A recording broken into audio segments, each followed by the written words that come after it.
it is. How's everybody doing today?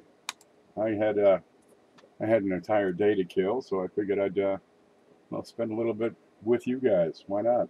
Let's see. Let me check everything. That works. This works. Good. That finally works. I had to mess with that. Okay. I'm not using that. That's the same thing. What's this one? Oh, I don't need that so much. Yeah, that works. Okay, good. There. I just got the mail, so I figured we could start off with that. There's Mary Love. How are you, Mary? I added you to the, let me open that up real quick. I added you to the video blog directory. Let me scratch myself here. Let's see if we can pull that up here. Let's see, screen. There you go. This is how long it takes to load a page around here. Good Lord. It's a little slow out here in the woods.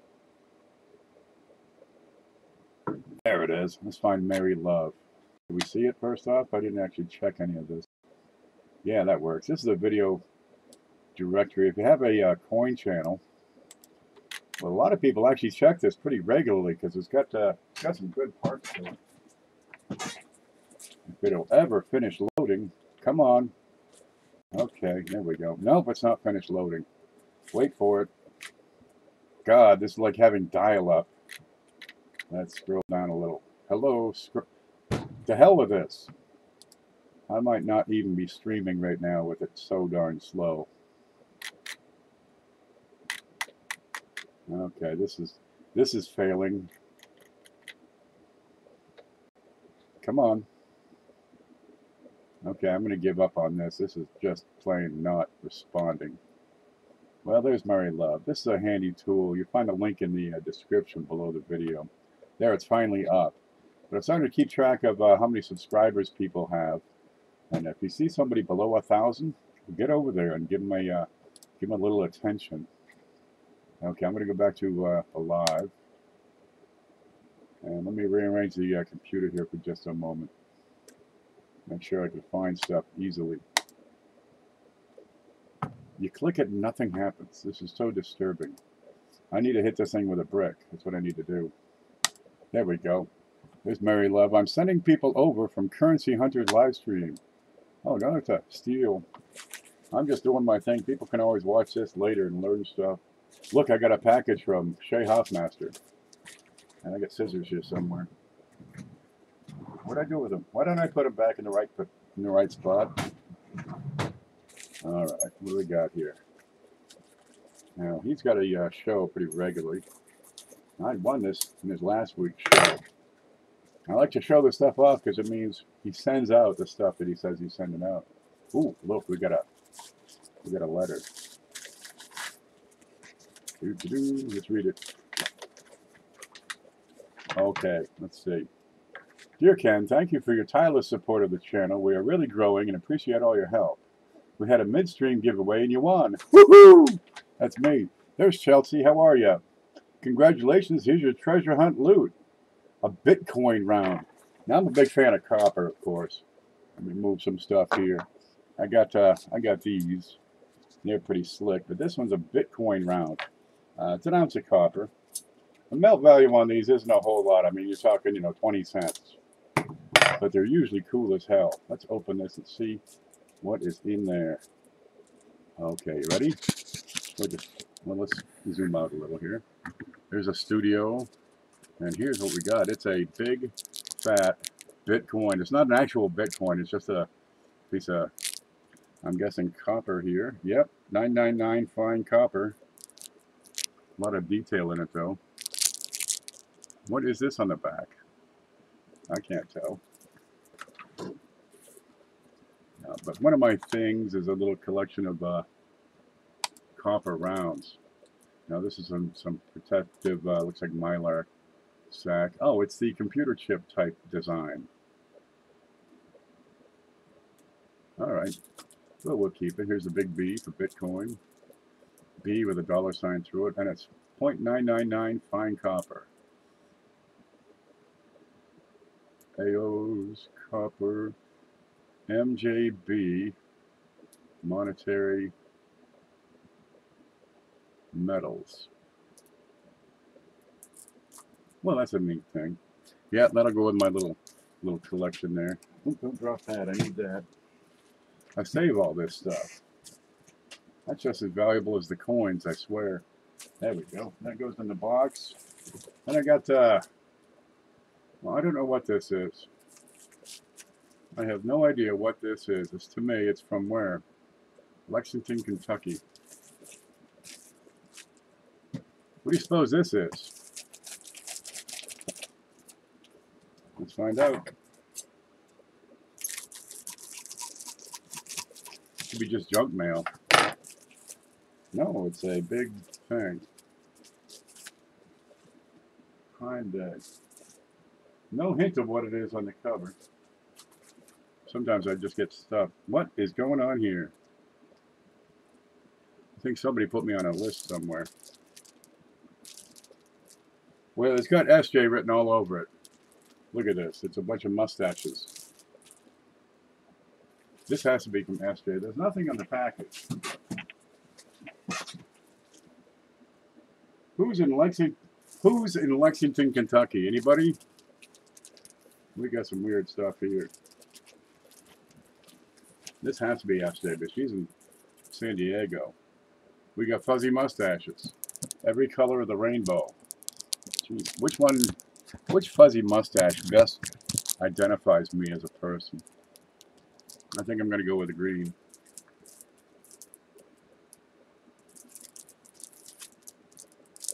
So I keep one and send out the rest, is that it? Oh, good Lord, look at all this stuff. We got more fuzzy mustaches. The stuff that comes in, I tell you. There's no letter, no note, nobody said nothing. It's just fuzzy mustache heaven. Okay, no problem. We'll have fun with it. Chelsea sent it? Thanks, Chelsea. All right, let's see what we got in here. I'm going to open it the long way because that's how I... Oh, never mind. It already seals open. It's all kinds of little mustaches. There's one. Peel and stick. How do I look? Do I look Italian? Do you want a happy mustache or a sad mustache?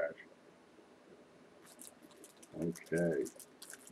Well, there's something to look at. I got to find out who sent this. Lexington, Kentucky. Who's out there? Couch. I think Couch is out there somewhere. Gosh, this stuff. But there's no hint of a person, a name. Did I order this? I don't think so. Prime Day. Huh. Well, that's peculiar. Hey, Peyton Cruz, how are you? We're doing some mail call because, geez, I always get stuff in the mail, it seems. I need a cutter. Where's my cutter? I gotta have a cutter. Oh, there it is. Because we got a big box from Hoogie.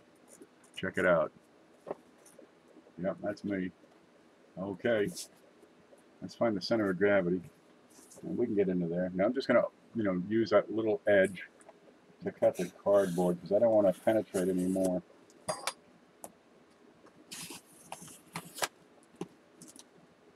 Because don't you hate it when you cut something open and you cut it in half with the stuff they sent?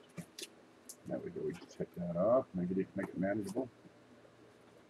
And I save these pieces of cardboard a lot of times. I got a whole box of just cardboard. I fill it up. And when it's filled, then I start throwing stuff out. It is, oh my, it's a book. Oh boy. It's a book and a note. Let's read the note first. I gotta cheat and look. Ooh, it's a good book. Okay, Professor Peavy, it says. It's a Hallmark card. I'm gonna have to send him a mustache. Oh, look, there's stuff.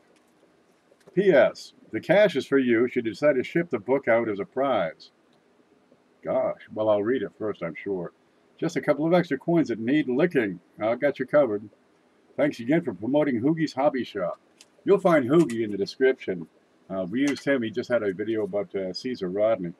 And we did the reading of the Declaration of Independence yesterday here. Oh, good. That's handy. Let's see what we got here. A 1930F lamination error. Okay, and we'll get this licked immediately. There's Adam Thomas, Cindelicious, Bill 457, Fire Occasion. All kinds of people stopping in. Where's the scope? What do we have here? It's a 1930, all right. And that is for sure a lamination peel. Yeah, pretty solid one. Goes right through them from side to side. Now laminations are easy to identify. Let me pull this over. I got so much stuff on my desk here. I'm not ready. I just said I think I'll do the stream while I'm doing all this. Okay, you're gonna see these marks. I mean, it looks like your cuticle on your finger when it's really dry, like in the winter, just peeling up on one side. And they're gonna be almost always straight line. Let me set my toothpick here. I'm gonna zoom out a little. They can be straight line. If you have more than one mark, it's going to be parallel. So we can move the coin and hold the pick, and they're in the same line. Another way to identify these is you get a lot of wood grain in these coins sometimes. So if you look at them, you tilt that up, and you can see these dark and light patches, kind of linear. And that's common too. I can't make this work here. There we go. So we have these woody coins. It's an alloy mix issue, and it has two effects. One is you have the coloration variation, and next is the metal can separate one layer from another, and you have these peels. I'm down to look at the back of this. Let's look at that. And sometimes you get them on both sides. This looks pretty good back here. And while we're here, we can grade it. Let's look at this. We have some lines on the wheat ears. Okay, so that's going to put you to fine thereabouts. You get a lot of missing lines. The berries are just starting to get run together. So this says fine on the back. Go to the front. I've got just the slightest beginning of a separation between the cheekbone and jaw. So that also says a better grade of fine. Got good detail here. So the lamination doesn't detract from the value. If it was damaged, it would. So that's a 1930 in fine with some lamination errors. Oh, that'll make a wonderful presentation for the big show. Oh wait, am I sending this back to you? I gotta find out. I'll read that again for him. We'll give it a good lick. Oh, look, here it is. It's a beaver. Paula's here. Good to see you. There are no two alike. Laminations are an error, right? It's like flaw with a planchet. One key aspect that separates an error from a variety is errors are one at a time. Every one is unique. You might have some that are similar, but they're not identical by any means. Here she is. It's Lizzie. Looking good and shiny. And we got, oh yeah, they do them upside down in Canada. I got a 1971 nickel. There's your beaver. So I'm going to look in here. Let's get close down and have a look. What do we see? I've got all my watermarks back here. Sometimes on the backs of these, you have extra watermarks and missing watermarks. If the die's been polished, they'll be gone. If it's doubled, you'll have extra. So something to keep an eye out for. There are some wonderful Canadian die varieties out there, but Canadians aren't as well recorded as U.S. coins. So you can find all kinds of stuff. The rest of this looks pretty good, pretty right. Keep an eye on the dentals. We're going to name this guy now. He's got all his claws and paws and whiskers. This looks right. Well, that's a decent little Canadian dime. And it's probably XF, probably extremely fine. It's got some good toning to it, good color. Let's have a look at, okay, that looks all pretty normal here. Let's look at her face. Her eyes are right, nothing under her chin. You see some doubling. A lot of times it's going to be in the center, right, which is right about the bottom of her ear, or it's going to be towards the outer edges. This is perfectly normal. Yeah, there's the designer's initials right in here, I believe. I've got a find out what that is. I think that might be a little bit of a weak strike. And Elizabeth too. What's that? Oh, it's just a piece of debris. There it is. Well, that's a neat one. I'm not so blue. Look, here's SJ. Let's go home because we got that. Yeah, we got SJ front and center here. Yeah, check out SJ. If you haven't checked out SJ, she's like the soul of the coin community. She gets on there and talks and talks and talks, but it's good talk. Me, I just ramble. There we go. I'm gonna have to check those out later. Where'd that other one I had go? I just had a Canadian.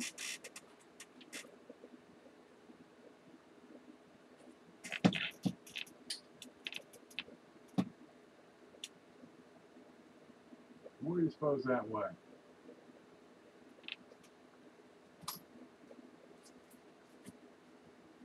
I really need to put this stuff away, I think.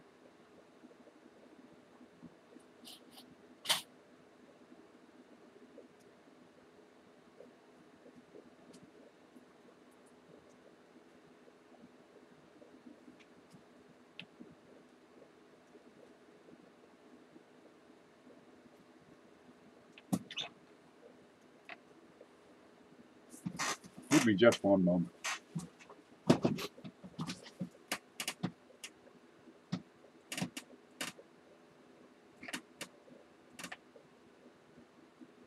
Huh. Don't I hate it when I have a nice one, I lose it. Well, no matter. We'll find that another day. Let's look at the book. Oh, look. It's Coin World's Making the Grade. It's a comprehensive grading guide for U.S. coins. About an inch thick. Look at this. That's a book right there. 40 bucks! Good Lord. Contains more than 80 series of the most widely collected U.S. coins. Detailed grade descriptions pinpoint areas to inspect. Oh, yeah. Oh, look. It's got colors. Oh, this looks wonderful. Yeah. Gosh, we're going to have to look at this. Okay, let me move this over here. And let's see what we got. I'm going to look at this and play with it for a while. And then I'm sure we'll give it away. Is that it? No. I've got a Canadian coin I'm looking for. Somewhere around here. They wander off real quick. This is what Hoogie sent. Okay. It's Making the Grade. Comprehensive Guide to U.S. Coins. This is by Coin World. Okay. It's 3rd edition. So let's have a look. It's going to get deep into grading. Here's your terms down here. Okay. Then it has each series. Come on. And it has each series. Let me move this over. See if we can get in here. And look, check it out. The color coding is areas to inspect. And the high points are in the red here. This is wonderful. There you go. It'll show you where to look and what exactly to look for. These will be the spots that go away first. Yeah. Okay, it's your Liberty caps. Gosh, we need more of these. Your Drake bust cents, half cents. Looks like you got every series here. And it has, the areas to inspect and the high points on every coin. Classic head cents. These are wonderful. I love these girls. There's your half cents. Areas to check first. I also would include the spot right at the back of the Liberty. Where's my stick? I'd include this area right here, right at the back of the banner on Liberty. I got one here somewhere. Oh, let's do one. That'll be cool. Yeah. Okay. Yeah, this is wonderful. You got every single series. Coronet head, half cents, large cents, straight bust cents. What is this? An advertisement? Yes. Okay. Most Coin World. You get your Flying Eagle cents. Oh, all right. Now this is handy. I'll definitely give this a good hard look. There you go. Where to check. You got a good high relief on those flying eagle scents. Yeah. I also include the upper part of the wing, the breast. Yeah, this looks about right. You don't get a whole lot of wear too much on the head on those flying eagle scents. Yeah. Full color. Plenty of it. Engines. Yep, way to check on Lincolns. There you go. Of course, Lincolns are one of the most popular coins of all time. Can we get this over here? There you go. Way to check on the wheats. Of course, the head. I would include the area above the ear. That's a great spot to look for wear. The tips of the wheat ears. Yeah. Of course, right along the vest line. Right down here. And on the shoulder. Right here on the top of that shoulder. Okay. Let's look at the... we get every series in here. 3 cents, Indian nickels, Buffaloes, Jeffersons, half dimes, Cat's bust half dimes. Okay, Drape bust dime. I'm not gotta be gorgeous. Let's do, oh, here we go. We got Cap bust dime. All right. Now we got photos of every grade. How about that? All right, so you got a range here. All right, let's get over here and look at this one. USB scope. And see if we can zoom in and have a look at this old girl here. There we go. Make some room so I can work. I got a book in the way. Okay, got a Cap bust dime here, 1835. Pretty decent shape. Let's look at the other side. Give you an idea what we're looking at. You get the eagle on the back here. The banner, E pluribus unum. 10 cents. That's an old dime right there. Okay, we're going to compare this to what's in this book. Now, what would you give this right off? I'd give it about a mid. I need something to stop this from closing. Here, we'll use this Morgan dollar. There we go. Yeah, it's going to flap shut. Okay, I'm looking, when I grade a Cap bust, I look at the stars, right? I want to see all the cross hatching and all the stars, or as many of them as possible. 1 or 2 that's a little bit weak. I'm going to understand that. Mike says, thanks for coming over to Rob Stewart's live stream last night. Yeah, I think it brightened up his day. I like to get around and check out everybody's videos here and there when I can. Okay, cat bust. I like to see a separation in the hair, between the hair and the upper cap. I'm looking at the details of the hair in particular. I want to see a solid knot here. All right. Check that rim. See that it's sound. It's a pretty decent rim. I like to see the details in these things. On the back, here we go. This is a little scratch right in here. You realize this is a dime. This is pretty darn small scratches in here. But we get into the amount of feather detail. Okay, you got pretty decent relief on these, especially the tips of the feathers, tips of the wings, around the sides of the shield, and the ends of his claws. All right, but you got great shape here.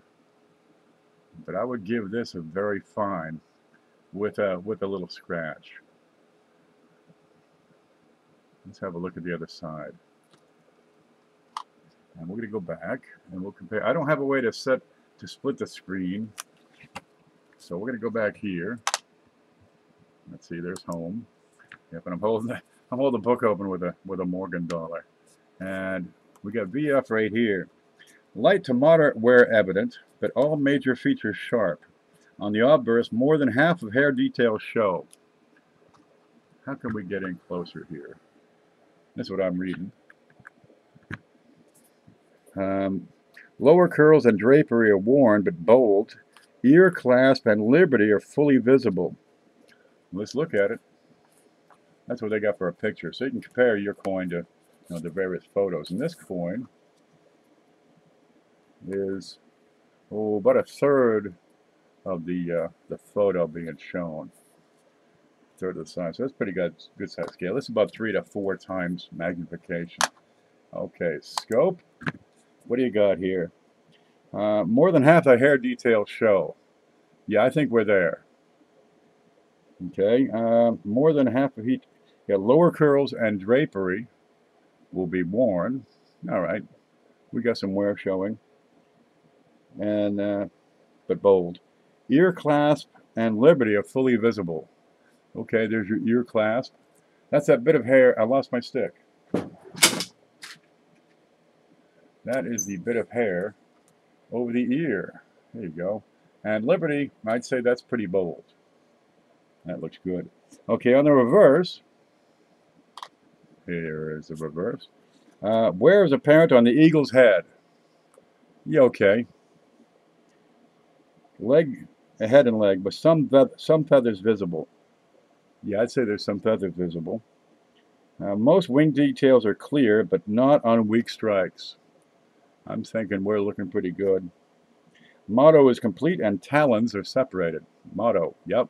Talons, yep. This is a little bit light right here. See how these two run together? But if I come back here, I'm not going to say that this is anywhere close to extremely fine, because extremely fine, we got all kinds of detail. Look at the feathers on there. I've got feathers all the way up on both sides. Look at the head. Yeah, that's pretty sharp. I've got only light traces of wear on those. That one's very fine. For fine, yeah, she's really starting to run together. Where's the bird here? Yeah, I've got missing wings, you know, hard to tell. So that's a very fine coin that I have, but it's got a little scratch on the back. Scope, there it is. Got a little scratch right under the beak. No matter. Do you have a capped bust dime? Pretty little thing. Look how cute that is. Oh, you can't see it. Oh, there it is. Look how cute that is. What else we got? I got another dime here somewhere. I had one. Where'd it go? Yeah, found this on the floor. So there's a Mercury and a capped bust. You notice anything neat about that right off? How about the size? That capped bust is just a hair larger. Kind of neat thing. They change the sizes on those over time. There we go. Put them side by side.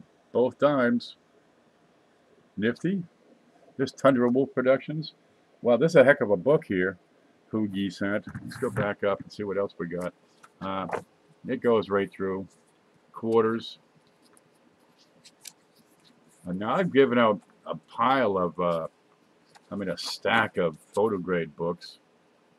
But this one is, the photo quality is much better. You got glossy pages. Cap bust $50. These are gorgeous things if you can get them. Yeah, these are much better quality photos. Yeah, I'll play with this for a while. Now, getting good at grading, it comes down to experience is all. Get active, you know, start grading your coins. Say, is this good or is it as good as very good? Or is it as fine as fine? Morgans, look at them. Here we go. MS61, 2, 3, 4, 7. It's like a goddess. I like to get into the appendices. You always have great stuff in the appendices. This is going to go through gold, quarter eagles, $3, half eagles. Did we miss the $4? I bet you it's in there. 3. Okay, they left out the $4 golds. That's okay. Not a lot of people would need to see that anyway. Half eagles. We're gonna get some gold. We're gonna get more gold on this channel. Double eagles. There you go. These are absolutely gorgeous coins. I've only seen them at shows. The only gold I've ever had are quarter eagles, you know, with the Incuse Indian. They're pretty. There you go. Silver eagles. Platinum eagle bullion coins. Oh, we better check that. Let's secure our page. What do you suppose that is? I don't know. What is it in this box? There's a platinum eagle around here somewhere.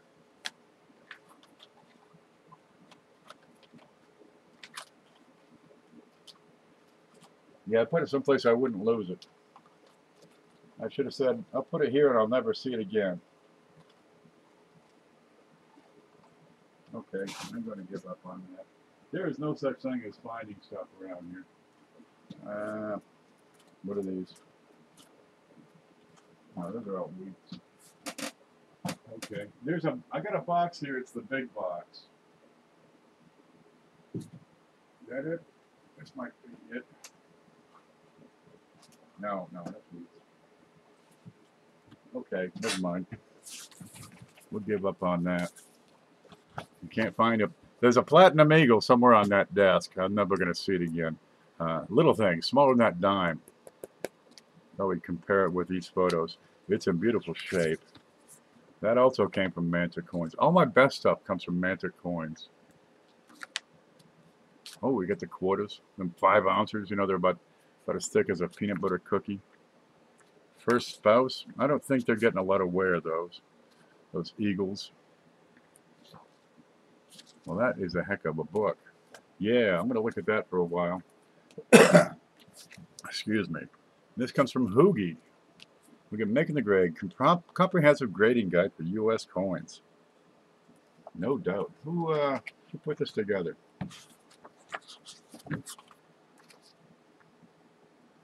Michael Fahey, William T. Gibbs, Fern Loomis, Beth Deisher. I don't know these names. I suppose they work for Coin World. It's a magazine, and they put a lot of books out and publishing and stuff. Well, that's slick. Just about every U.S. coin series in there. And just compare what you have to the photos. There you go. Okay. Thank you, Hoogie. Thank you very much. I'm going to play with this for a while, and this would be a good giveaway for a big Friday night contest. Yeah. Look at this. Look at this. Can we say $40 for the thing? Are you fooling me? No. Coin Jeopardy, here we come. Yeah, we'll set that up. I'm going to move the camera back. If we can make it work. There we go. We here. I think we're home. Quick, give me some props. Load up with props. There we go. We get stuff. Where's that Morgan I had go? We'll get that. We're going to give that away Sunday. That's an 1880S. Well, we hope to give it away Sunday. We just need to reach that level of donation. This is gorgeous. One thing I've been meaning to do, I'm going to have to make some room, is pull out a ruler. No, I'm not. Boy, I need a lot of room. I need like another desk. And see, there, a ruler. See if we can see any of the rulings on that coin. This can be tough. But the surface is so darn nice, if you can see that, that I suspect we might be able to see an inch perhaps. And I can actually touch it because it's in a slab. But I want to look inside that slab into the coin and see if I can see any of these numbers up here. Sometimes you can. You get those proof-like beasties. Okay, I'm going to have to tilt that. This is a neat thing. And I think I'm really just getting reflection off of the slab. But can we see numbers? You can just start to see some numbers on that. And is it off the slab or is it on the coin? I think it's off the slab. Okay, and that slab's going to interfere. Well, the slab protects the coin, which is great, but if you put that directly on the coin, you get to scratch it, and then it's no good. Well, it don't matter. I'm going to stick this up on the shelf. We'll have that in a couple of minutes. Oh. There. Yeah, Coin Jeopardy is going to be a big thing. We got, let's see, we got another, way to go. This also comes from Hoogie. That's a Dansco. We'll give that away on our next Coin Jeopardy. Getting a little dusty. We better get rid of it quick. Chelsea says, I'll go back and see what is was and by. Hoogie's here. Good to see you. I need to send more props. We got all kinds of props. SJ sent a bunch. SJ, did you send the mustaches? Did they come from you? And where's Coin and Card from? SJ, do you know anything at all about this? Come on, fess up. I know this was you. This had to be. I got mustaches. I know nothing at all about this. I'm pretty sure that was either you or Coin and Card Hobbyist. Chelsea's talking about buying that book, Ken. Stuff comes in here. I sell the coins, but stuff like this, Hoogie sent it. He does it to. You got to get in a Hoogie's mind. He supports the hobby. He promotes the hobby. And what I'm going to do when he sends things in is give them away in different ways. And that Coin Jeopardy, people are having a lot of fun. You get the community together. It works great that way. People send in props, right?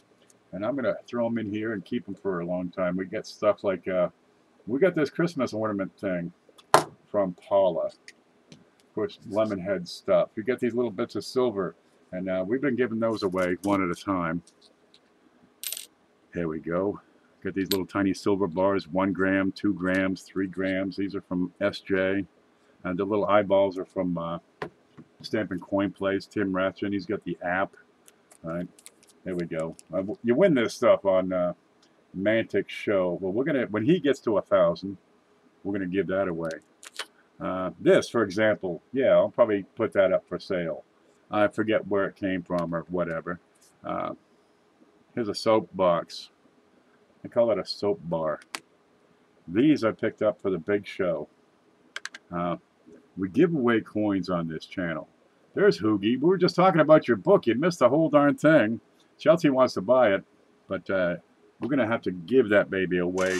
We'll have a... whoa. You know anything about these, Hoogie? Was this you? Somebody sent those. We're going to find out. But here's SJ again. SJ sent the, several $1 million. So we spread it out and give away one at a time here and there. But if you got stuff you'd like to see as a prop, you got a coin channel, you want to promote it, let me know. We'll get it in this package. And just set it up. Send coins. We give them away. There's my address. If you want to know where to send cheesy mustaches or coins to add to the giveaway every Sunday. All I sent was coins to lick.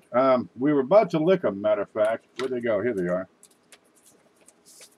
Whoops. Yep, there's $10 in cash. That'll pay for the shipping on that book, which is wonderful. There we go. We had a Canadian nickel. Where's the scope? There it is. We have a Canadian nickel, 1971. I'm going to give that a better look. It's something I saw that I want to look at. Right on the back end of her shirt. And we'll give that a lick. Right now I'm enjoying my coffee. I enjoy it for about 12 hours a day, and then I stop. Can you join? You can join the Barbershop Quartet. Dude, you don't want to hear me sing. I start singing, the neighbor's dog starts yowling. Oh! Poor thing. They had to put him to sleep. He just couldn't take it. And we have the 1930 with the lamination error. Yeah. We'll give that a good hard look. These lambs are pretty slick. And I had another Canadian penny. I don't know where it went. This is not it. What's this one? This is a 1930. I really had to do a show about Canadian pennies. They're terrifically overlooked. If you'd like to put together a decent set of coins for a fair price, relatively low mintage. I mean, you compare a 1930, this is 1929. Let me look this one up real quick. Now, let's see, 1929 Canada. Where's my Canadian page? Do I have 1929? No, I go to 1920. Okay, I do a lot of large cents on the... Here it is, here it is. Okay, and I gotta look. Is it a low 9 or a high 9? Where'd it go? Let me find this. Okay, a high 9. That bit of the 9, that little tail, is going to be even with that 2. It's going to be a little higher than it is. So this is a low 9. But on the 1929 Canadian, oh, let's see. Why don't I have the mintage here? What's wrong with me? Where's my book? See how easy it is, how handy it is to have a good library at the ready? Okay, 1929 cents. Small census, George, 1929. Oh, let's see. 12 million minted. 12 million. Right? Now, if that was a Lincoln cent, what would it be equivalent to? Okay, do I have my database up here? No, I'm going to pull that up real quick. Stand by. This is going to drag something up. Now, let's see. Coin inventory and checklist.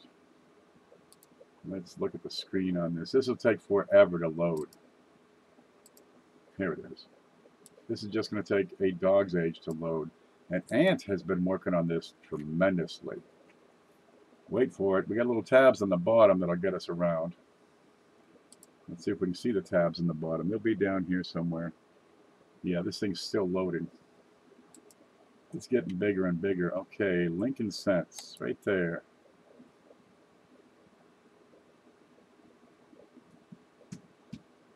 Come on, drink coffee. 12 million minted.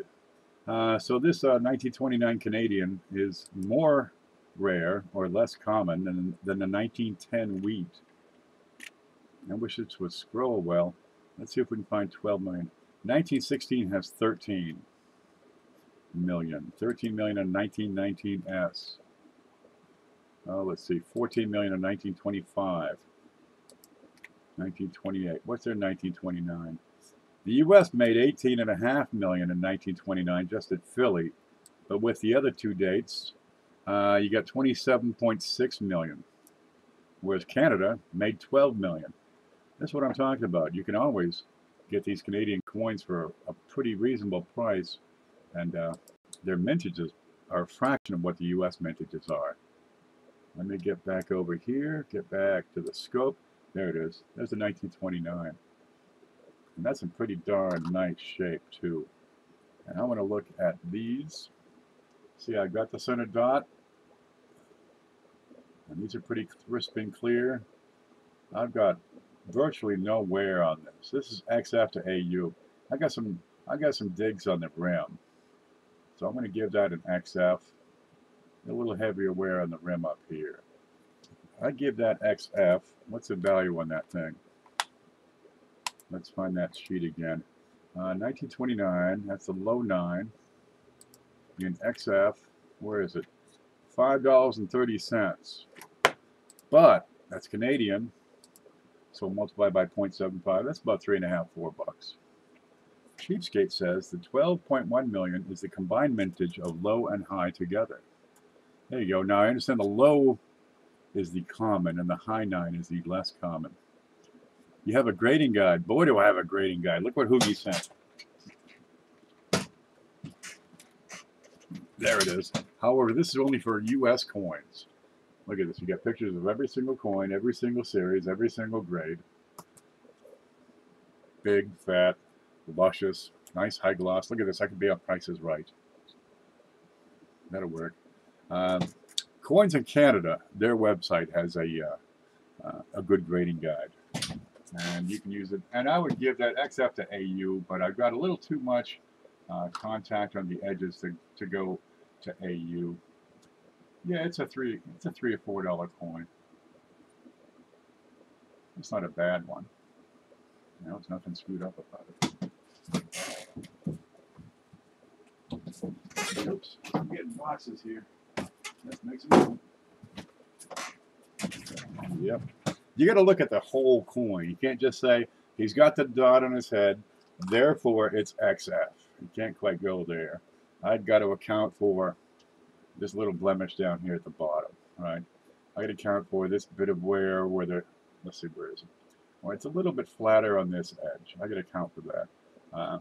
He's got the dot in the center. Great. Kind of AU, but not quite. It's a solid brown color. I don't see a hint of luster. Yeah, can't quite go AU. XF, no problem at all. It's a whole lot better than VF for sure. There it is. Now you can put together those Canadians. They're undervalued because people don't collect them. But what if they did? What if they started collecting them? Why do they park in front of my house? Move along. Okay. Let me catch up and chat. No cranberry stains or anything on that book. No, the pages don't stick together. It's wonderful. Nope, they don't stick together, Fire Cajun. We'll have that. We'll have another Coin Jeopardy. We'll give that book away as a prize. That'll be nice. Jeez, we get some good stuff coming. Every week, something else, something more comes in, and the packages, they just keep getting better. Gosh, tell all your friends. The more people who get involved in the big show, sending in coins, sending in donations, the bigger and better that package is going to be. And we send it out to people, and they get these wonderful, wonderful packages. Will it keep them in the hobby? Probably. Will it get them deeper into the hobby? Probably. Those little wheats we give away gets kids involved. Canada has a Charlton standard book. I'm sure they do for photo grade. You can get Coins in Canada website has visual photos of every grade. It could be better, but boy, it's a good start. And a lot of it comes down to fine detail because of the way that those coins are stamped, the way they're minted. If you can grade U.S. coins, you can grade any coin. It's all the same things when looking at conditions of coins. You just have to learn what things to look for in foreign coins like stars, high points. Yeah, and also learn learn those series because some are different. Canadian cents, for example, they have much higher rims, so you get a whole lot less wear in the details and designs. Ken Peavy, is a return address on your packages the address to send coins? Yes, it is, Chelsea. I have another package coming to you as well, so you'll have it twice. Yeah, if you'd like to send coins, people will send all sorts of things. Wheats are handy because we have the dance goes. We send some wheats out with those, and if they just build up, we'll just give away more stuff. Is all it is. They do have good world books too. I don't do a whole lot with foreign coins. People send them in, and for the life of me, I couldn't tell you what it is. Let's see. We had okay, I know what that one is. Yeah, Paula sent this one because she's a fool with it. You've seen it before. Look at it. It's that spider. I love this thing. This is a gorgeous spider.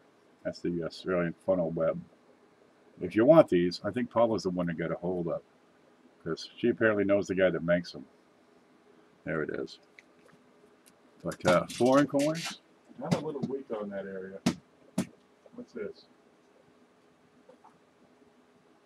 Oh, here's another one. Here's another one. There we go. That's that one. That's an 1881 S. Even more, just as wonderful as that other one. Yeah, I'd like to have a few. I'd like to have a couple extras on hand, just in case somebody says, "Hey, man, here's a more donation for the big show." Let's see. I got some foreigns here somewhere.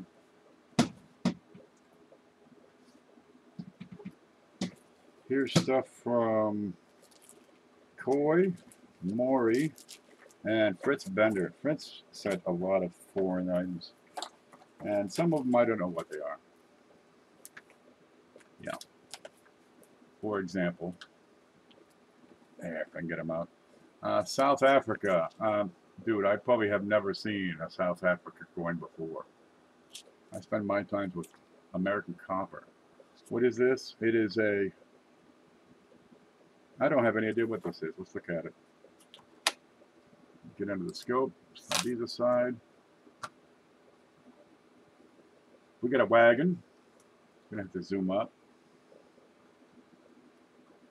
You got a covered wagon. Apparently they went west as well. And South Africa, 1961. Sweet Africa. It's a penny. 1 cent. 1 cent, and it's the size of a wheel. Where's that other coin we had? Here's a U.S. cent. Come on. What is this one? Here's a nice shiny wheat penny. For size comparison, the thing is huge. Let's look at the other side real quick. You got the... No, that's the first side. What's on that? Oh, I thought it was a lion. No, it's this guy. I don't know where he's from. Probably South Africa. Let's see.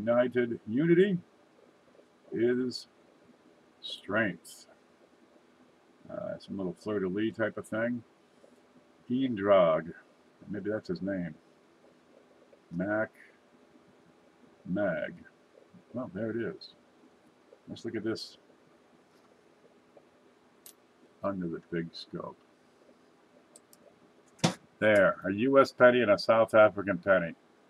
The U.S., what's the date on that? That's a 1956. And the South African is 1961. Gosh, how can they afford to make those things? They're huge. Vic, you still miss the beach? Vic moved to the Pacific Northwest from Southern California. What were you think? Wait till winter, he'll move back. There's the other sides. That's a big one. But I'm afraid I don't know much about foreign coins, so people send these things in. I send them out a couple at a time, here and there. And who knows, maybe you got something really, really expensive and valuable. I would really not know.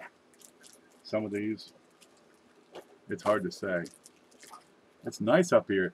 The north, you got nice summers. I might still go north for the summer here. Set this back. Yeah. But for me to go north for the summer, well, I can stay at my sister's house, but I'd have to pack up, well, first off, all the coins, all the equipment, the computer, the printer, cameras, the scale, at least some packing material, right? Envelopes, enough to keep me going for a couple of weeks so I can order more stuff and get it delivered up there. But what do? Do you take all this stuff? I don't really want to leave it. You can pack the safe full, but it'd be pretty full. But a lot of the stuff would have to go north. If I'm leaving the house for a few months, I'd want to take the guns. I'm not going to leave them here. Somebody gets in, take them too. We put them in the safe. Well, then they just take the safe. We'll work on it. We'll see. But there's a bunch of stuff. It was 75 one day and snowing the next. Sounds like Maine. Hoogie says, gotta go on a cranberry run before Mrs. Hoogie gets home. Don't let her know about the cranberries. Whatever you do. Yeah, cranberries are the best thing. Find the book a good home, and congrats on winning our first giveaway. Thank you, Hoogie. Hoogie had a giveaway, so you want to check out his channel. You'll find the link is right below here. He's been doing more videos, and they're informative. You get right into the details, He's a discriminating collector. And by discriminating, you're getting into the details on these Morgan dollars. He was looking at the New Orleans dollars and the difference between the common quality and the better quality. And it is that little bit of discrimination that will help you select a mediocre coin from an awesome coin. And really, when you get into the $1 and $2 and $500 coins and multi-$1,000 coins, it's that little difference that makes the collection grand. Okay, here you got an MS-64. Okay, is it MS-64 on the low side or MS-64 on the high side? And can we ever get this camera to focus? Come on. I hate this camera. There we go. We got two MS-64s. What if we compare those side by side? And are all MS-64s equal? Because you'll find the answer is no. Some MS-64s are better. Okay, scope. There we go. Some MS-64s are more equal. Can we zoom? This camera is getting wore out. There we go. You're always going to get contact marks. These are big coins. They're big. They're heavy. All right, they got sharp edges. Keep them away from the kids. Uh, what is the difference between one MS64 and another? You can go through and examine the depth and count on these little contact marks here on her chin, here beside her lip, one in the middle of her face. These are tiny little blemishes. Here's a sizable one in front of her eye. And you know exactly what that is. That's the edges of another coin. And then compare to another coin with the same grade. And there's a difference. Here, the surfaces on this, check them out. They're beautiful. You got some lines. You got some vertical lines. It's a polished die, right? So, well, you got a better appearance. You know, more depth if you hold up that. Let's see. Can we get any? We're not going to see anything on that. No, not on this. You can get more depth if you have a proof-like specimen. Right? Better luster. Right? But you're looking at counting how many of these little blemishes there are, how big they are. Here you go. You see the 3 grooves in a row? That's a contact mark of another coin landing. You're looking at the level of detail in these fine devices. But they're not the same. One is not the same as the next, but they're both graded the same. Well, if you're paying the same amount of money, get the better coin. And it's that better coin that's going to be, 20, 30 years down the road. That's where it's going to pick up. Here you got this, like an abrasion mark where another coin just kind of rubbed against it, probably in a hopper or in a bank bag, going to, shipping to wherever. Where's this from? Shipping from, San Francisco to Seattle, out west here. And they sat in bank vaults for years and years. But check out the quality of the surfaces and the way it reflects, and compare that to this one. And you get a big difference in some of these. The other one, that's number one. The 1881S is superior to the 1880S, but they're both MS64. There we go. And it's being that picky that's going to make the difference in your collection over the long haul. You get discriminating in everything you choose, everything you buy, and you can put together a vastly superior set, a vastly superior collection. There we go. I found your 1993 spiked head, says Paula. Outstanding. That was number 24. I wonder if it's here somewhere. Probably be right on top. Where is it? There it is. No, that's a Clash. What's that one? That's a Clash. I don't know what it is. It's already gone off. Are you kidding? No, it's gone. Well, it's not on top. Anyway, how about further down? Indeed. What's this one?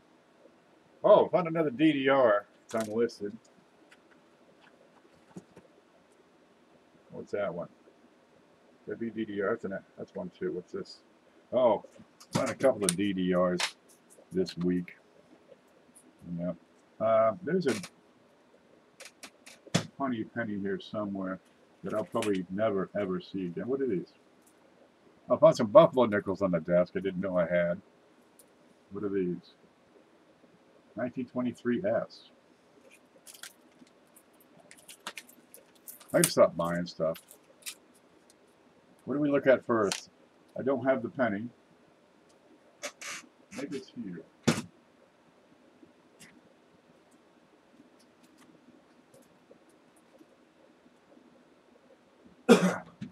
Never going to see it. I can't find the penny. Can't find the Canadian penny. Got a couple of quarters here I meant to look at. And then I found these buffalo nickels. Is it ADD? Or do I just have too much going on? What do you got here? This is a quarter I just found the other day. There we go. Now you got several of these. Wexler has a bunch of them. And if you look, it's what is it? John Brown's Fort. So it's Harper's Ferry. There you go. The Virginia ATB quarter. And on these, there you go. I get a lot of die chips I find up on the roof, right? Up inside these little cornice works. What do you call them? Castellettas? And sometimes you get some on the top of the roof. But you go right, look to the center of the coin, which is right here. That's the center of the coin. Right? And you have these class 8, class 9 doublings. Now, the hub, where the hell did that go? There's a die here somewhere in a box this big. Okay, when the hub comes in to make the die, it comes in with a little wiggle room on their tools, right, where it comes in. And it comes in at a little angle, at a tilt, and it makes an impression, right, but as you're adding pressure, it snaps into place. And this is what creates these class 9 double dice. It's a tilted hub doubling. It snaps into place. And there's a bunch of them. You get them on Lincolns a lot. You get them on, the Jefferson nickels. You get them right around the doorway on the back. On the Roosevelt dimes, you get them. Do I have a Roosevelt dime here? I'm sure I do. You get them around the leaves, right, where they meet the torch. On the quarters, you get them right in the center on some of these. And if I put some shade on there, you can see in these windows, each window should be flat, just rectangles, with rounded corners. You can see this bit of doubling where the mullion in between the windows has, bisected the window. And this one is not listed on Wexler, whereas this one is. Okay, and I'm going to keep these separate somehow. Oh, it's not even the same darn date. Okay, watch this one. This is a 2013 Mount Rushmore, and you're going to find doubling right there in the nose. Same sort of thing. Right, the center of the coin, if I point to it, is right here. And right near the center of the coin is this bit on the nose, and you have this extra metal. Yeah, you see them on the memorial sets, right around the statue. This one here is 2013 P. Wexler has it listed as number 9. I've listed on my database as number 1 because it's the first one I've listed. Okay. That's kind of neat. This one, however, is not listed on Wexler. And I don't see it on Konica. I don't see it anywhere else. So this is, well, a new discovery. Unless he's already attributed it and hasn't put it up for the public. There's all kinds of stuff around here. And those are good for, $2 to $5. There we go. But I don't know what happened to the penny. Paula just found one. You get these die cracks around the head. Have we got a penny here somewhere? What's this one? Nothing. There you go. You get these die cracks. 1993 is a good year for it. They start somewhere up here around the top, and they head into the skull. It's a spiked head. And, they fork. They go in different directions. They have different shapes, different styles. They take different turns. And you can find them. And cuts on coins, you can send photos in. Sent a picture on Messenger. Do I have Messenger? I'm going to open a page. Just to slow things down. Have some coffee.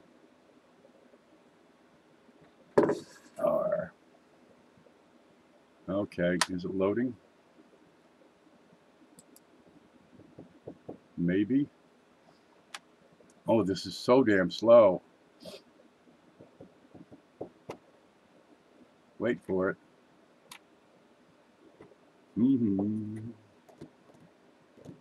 There. Paula sent a photo.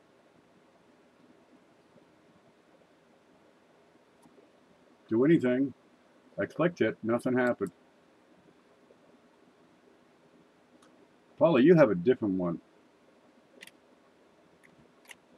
Yeah, let me open this picture here real quick.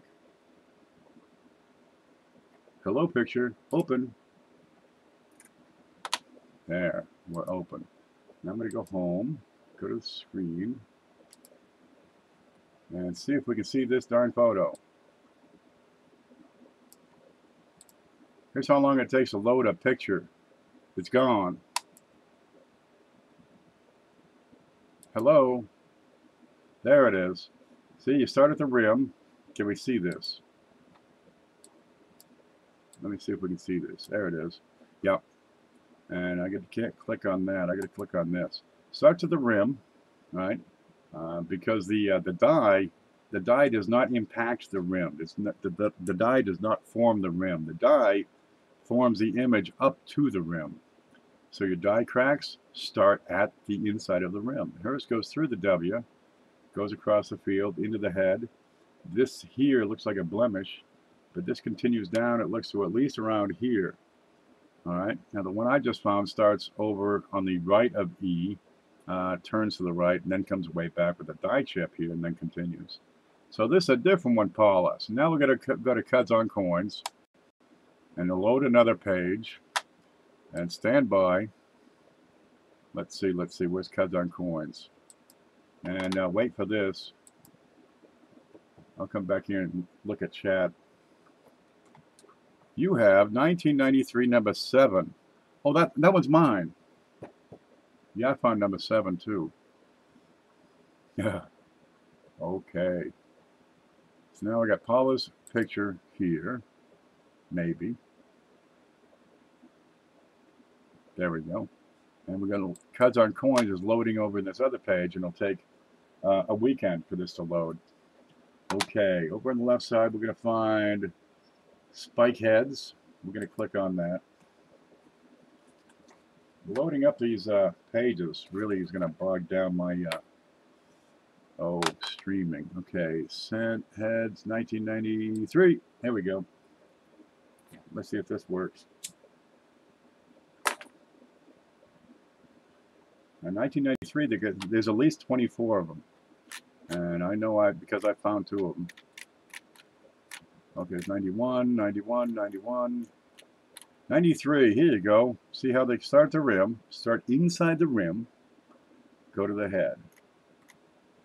There you go. Number 2 goes, that's further to the right over by Trust. 93, number 3 comes down and takes a right. Number 4, 5, 6, 7. There it is. This is one I found. This starts above the second opening of W. Where's hers? There you go. Okay, this is not number 7. You start above the center of the W and traverse to the left side of the W. Right? I start up towards the right of the W. I do not traverse the center. Okay, let's try to figure out which one she has. Okay, there's number 1. There you go. Number 1.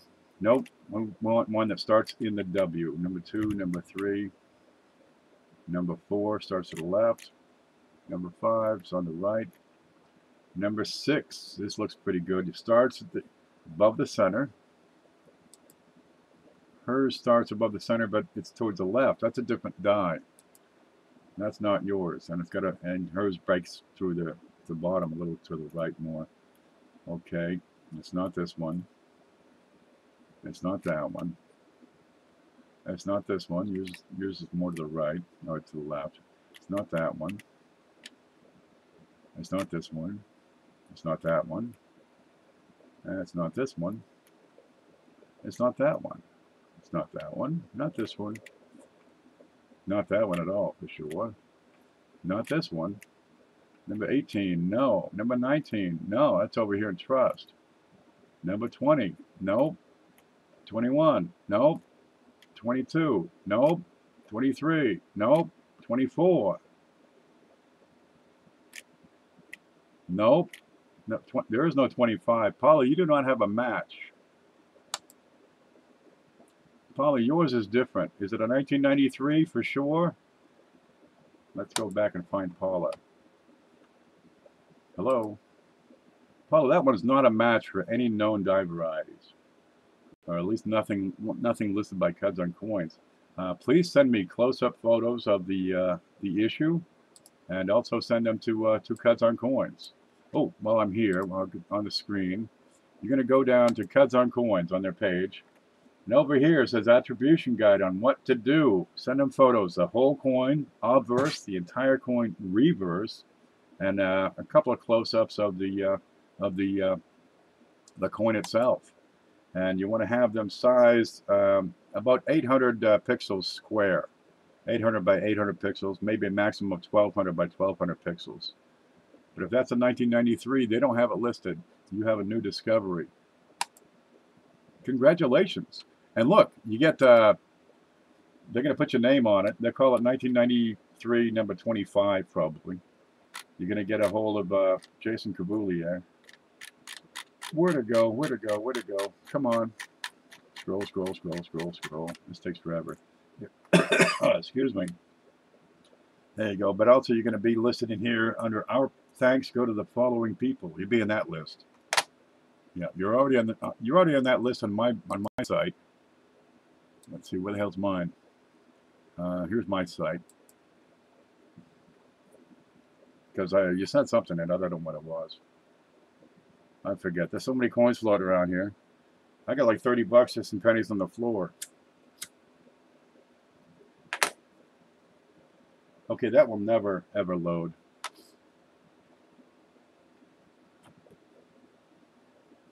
Jeez. But if you're putting together these databases and people send photos or send coins, yeah, you gotta record it. But that'd be a new discovery for you and a new one for Cuz on Coins. What's loading here? I'm going to hit the escape button. And you have made a contribution to the hobby.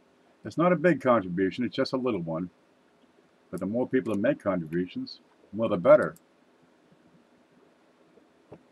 This is never, ever going to load, so I'm going to give up on this. Kill. Come back over here. It's just starting to rain. That's probably why. Let's go home. Go back to the scope. There it is. There's an unrelated penny. Blue says, if you have a minute, can you talk about grading nickels and the FS? Still a little confused on it. The FS part of the grading, or just an added designation.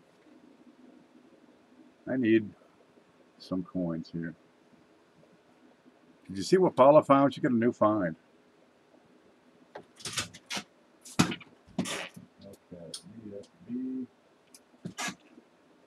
There's a dime. I need some nickels.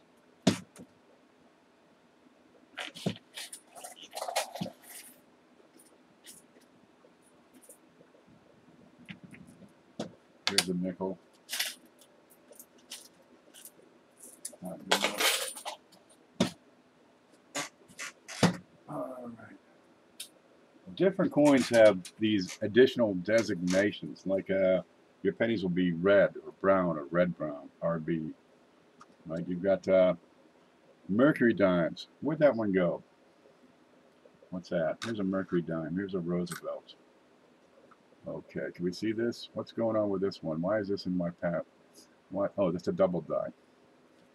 Yeah, this is a double die. You'll see it here, and a little bit right there and right there, and it's a double die. But on these dimes, you have full bands. FB is a designation because they don't always have full bands. Okay, what's going on there? On the Jefferson nickels, here you go. You got FS, full steps. This one has no steps. Let's look at this one. On a proof coin, full steps are easy. Those are full steps. Every single step is clear, crisp, no marks across them. They're unbroken. And that's important. There are years on the Jefferson nickels where it's very difficult to get full steps. The hubs were worn out. Let's face it, on the back of these coins, you don't have to redesign them every year. As long as that hub is still good, you can still create a die. So they make the hub. No, they get the Galvano, they make the master hub. From the master hub, they can make, however many master dies. And each master die will make however many working hubs. And the working hubs, each one will make, thousands of working dies. So as long as the hubs are still good, they'll just keep on making more because there's no change in design, right? No change in any aspect of the back of that coin. And if it gets worn out, then they just go back up one level and make another one. So from time to time, these things wear out and you're not getting the full steps. And I don't have much for nickels on the desk. I don't do much with Jefferson nickels. Anything under here? What's this? What's this thing? Nothing. What are these? Oh, here's some 2-centers. Oh, what are these?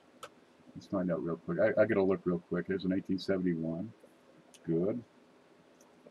I need that. What's this one? There's an 1864. That doesn't have we. I gotta clean this desk off, man. Anybody else have this problem? Oh, here's some 2-centers. What's that? Where's the we? Does it have a we? I don't think it has a we. Oh well, we'll look at them anyway. There they are. Okay, so you've got effectively reused hubs making, you get a worn hub making a die, and it doesn't have all the detail. So, as the die is used, of course, making more and more coins, that design is still worn down. So, full steps, yeah, that's nice. You don't get them on every coin. You get them on the proofs, because of the way they make the proofs.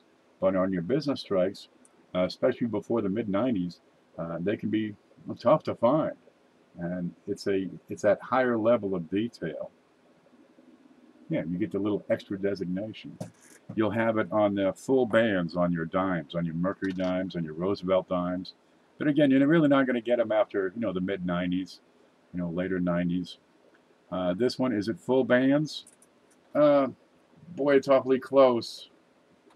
Right, but I got a little bit right in the center. Let's look and put some shadow on that. Okay, I got a fully split band on that. Down here, okay, I've got a fully split band. What's the date on this? 2016. Okay, and that Mercury, where'd that go? This is nowhere near full band. Oh, this is screwed up. I didn't find this on the floor here. This is pretty screwed up. You'll have the Walking Liberty half dollars. They like to see full facial, you know, full head on those. On the the Standing Liberty quarters, they like to see every bit of detail on the head. So you get FH, a full head. It's that one step above, you know, a little bit better coin because you've got a sharper strike. Let's see. Oh, here you go.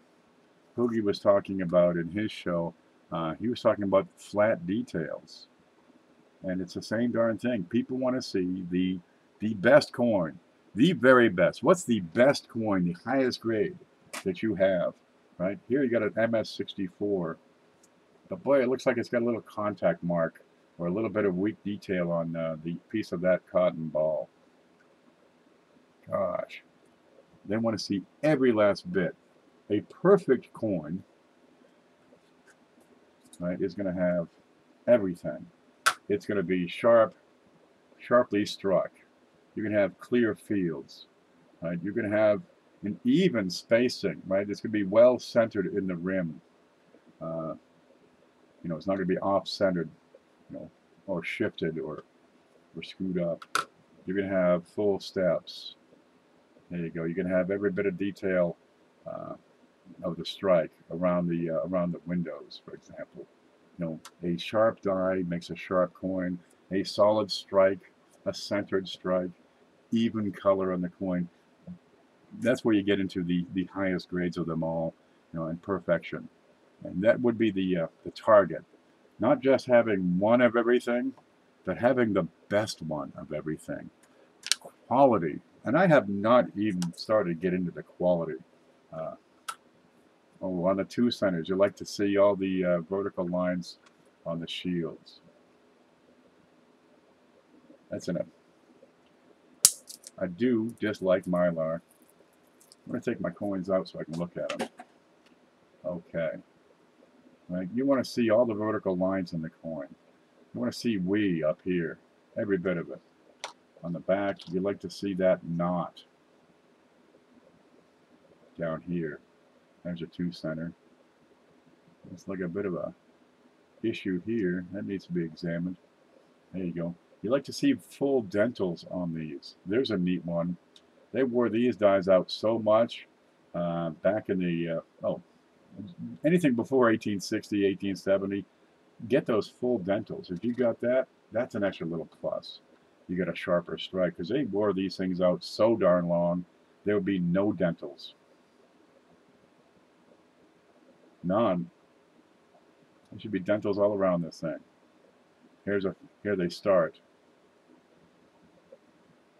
And over here, yeah, we're just getting worn out on the rim. Those little bits of extra detail, it's a better coin if it has those bits of extra detail. Some graded nickels don't have full steps. They have a narrow look, absolutely. You can get, what was that one, 53? 53D. It's not graded. It's not really worthy of being graded. Got a lot of wear on there. But you can get slab nickels that don't have full steps. I don't have much for slab nickels. Here's a stack over here. What are these? Oh, okay. These are all proof 69. And you'll get full steps on these every single time. Getting into focus is the next trick. There you go. That's a proof, but it doesn't have a full step designation. It just has a deep can designation. Let's look at those steps, shall we? Not quite sharp and clear. Yeah, get a little soft over there on the left side. Right side's looking pretty good. Left side, no. Not full steps. How about this one? Looks pretty sharp. Focus a little more. I think that's not quite full step either, because it isn't sharp enough over here on the second, let's see, third, fourth down. Let's put some shadow on it. Okay, I can get full steps out of that. Let's look at that first one with shadow. Now change the way you look at them. Change the lighting. See over here with the light as it is, it looks weak on the left side. I put some shadow across it, and look, steps appear. But the second one down, looks like a light spot. I'm going to need another stick, one for shadow and one for pointing. Let's see. You see right above here, that's awfully close to not being a full step. I want a full division, and I want complete steps all the way across. Right in there, that's awfully close to not making the cut. So your coin either qualifies or doesn't. And if it does, oh yeah, you got a nice coin. See that? Looks like it's almost in the same spot. I bet you it's the same darn hub that produced that.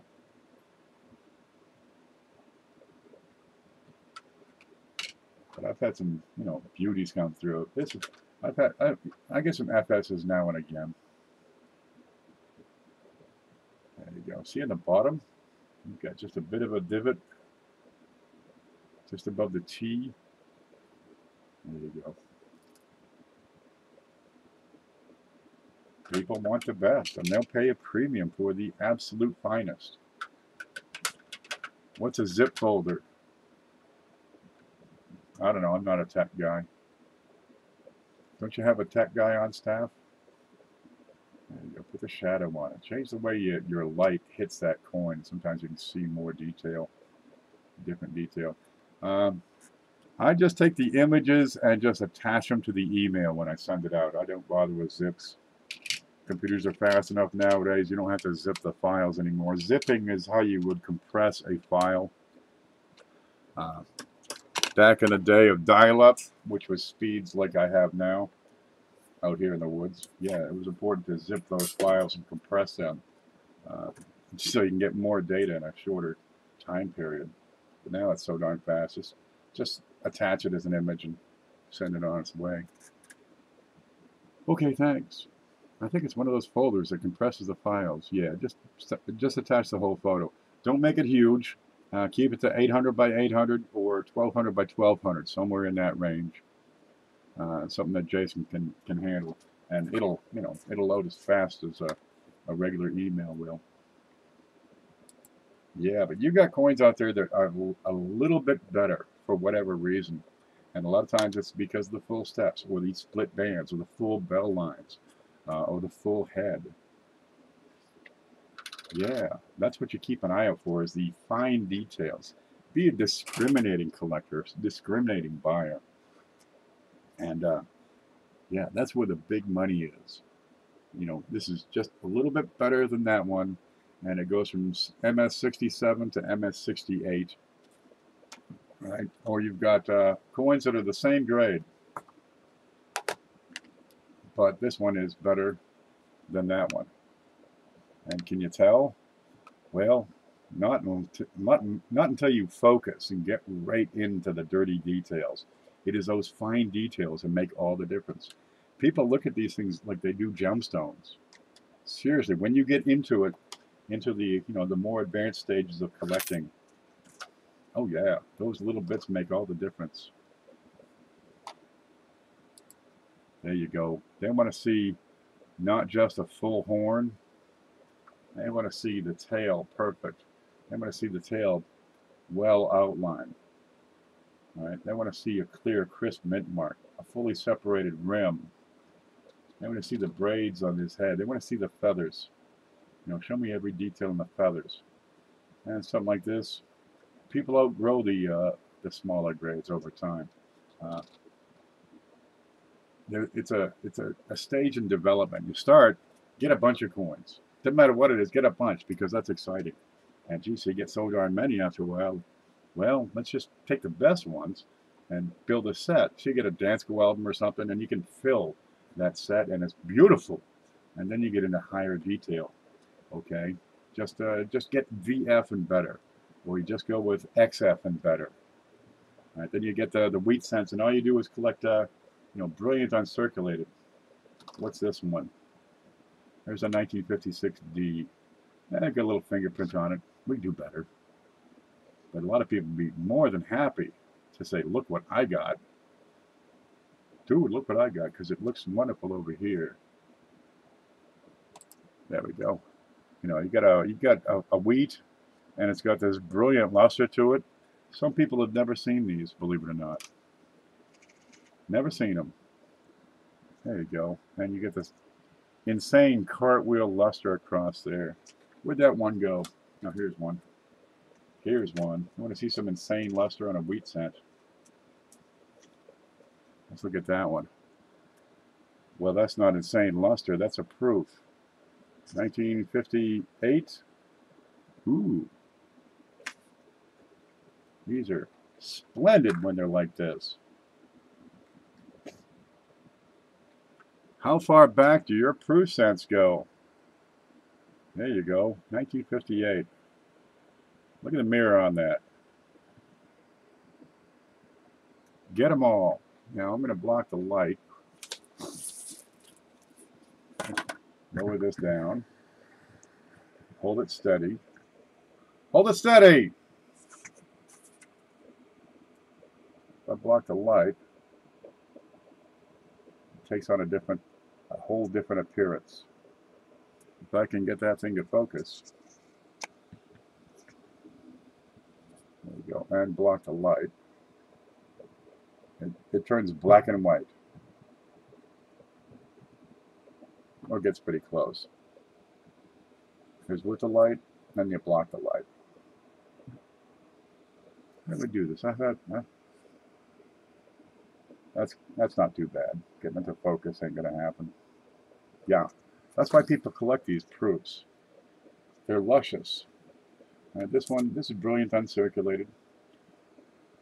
All right, you can see the wonderful luster on that going back and forth. But you get into a proof, and you've got mirror surfaces on those. They're splendid. Never clean coins. I have a lot of very dirty coins. Would you recommend cleaning them? What would be the best way to do it? You know, I called up somebody said try ketchup, so I called up the local museum, and I said, yeah, you guys got them Civil War knickknacks and artifacts. What brand of ketchup do you recommend for cleaning them? They hung up on me. What the hell is this? The first thing that happens when you clean a coin, and I have some coins here, the first thing you wash away is numismatic value. Okay, now I picked up a few coins here. I don't want to use a name because I haven't talked to them yet. But, give me a card. Here's one. But some of these have been cleaned. I'm going to use, give me that one as an example. Okay. We have 3 coins here. One is brilliant uncirculated, right? One is just brown, and the other has been cleaned. Can you tell which is which? Yep. He says, oh man, these are beautiful coins. You're going to love these.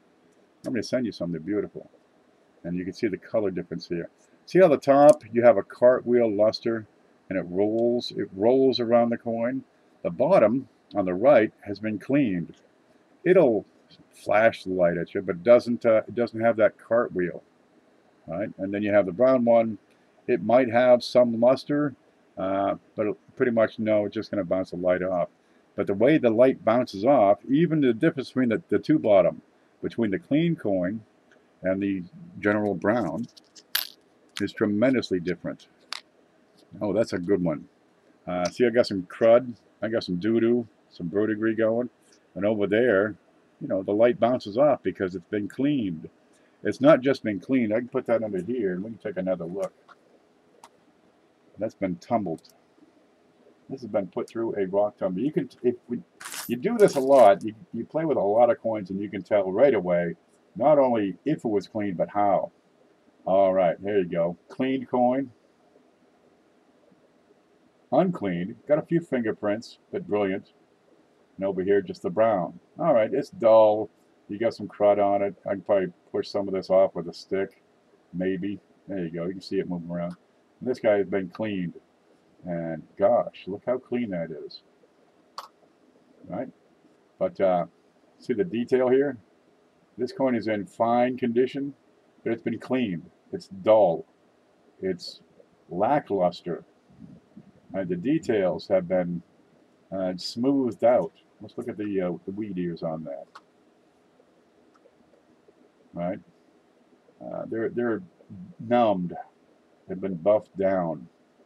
This has been through a rock tumbler, so it has an almost glossy surface, but it's not a natural surface. This is an altered coin. Right? This one is a not altered coin. See, you still have the sharpness in the detail. There you go. Let's look at that. Let's look at those weed ears. They're sharp. It's not clean, but the details are still square, right? See the edges of the letters. If I can get this thing to sharpen up. There we go. That looks like a little MD at the top of that too. Whereas over here, let's look at the back. Oh, that is the back. I'm on the wrong coin. I look at the corners and the edges of the devices and the letters, and they're smoothed over. They're rounded. Now, somebody put that on a rock tumbler with about a 200 grit abrasive. And the difference, let's look at, here, we got the two together. Cleaned on the right, natural on the left. If I switch that back and forth at an angle, you can see the difference in the luster and how the difference shows. Let's try this. Here's the fields. Above the date and above liberty. Yeah, they both bounce a light, but one glitters. That one glitters. This one just bounces a light. That's a shined piece of metal, whereas this is still retaining its original luster. This is no good. The face value on this coin, 1934, this is a penny. Well, I got a bunch of these, and I'm going to pass out one with every big show to show people what a clean coin looks like.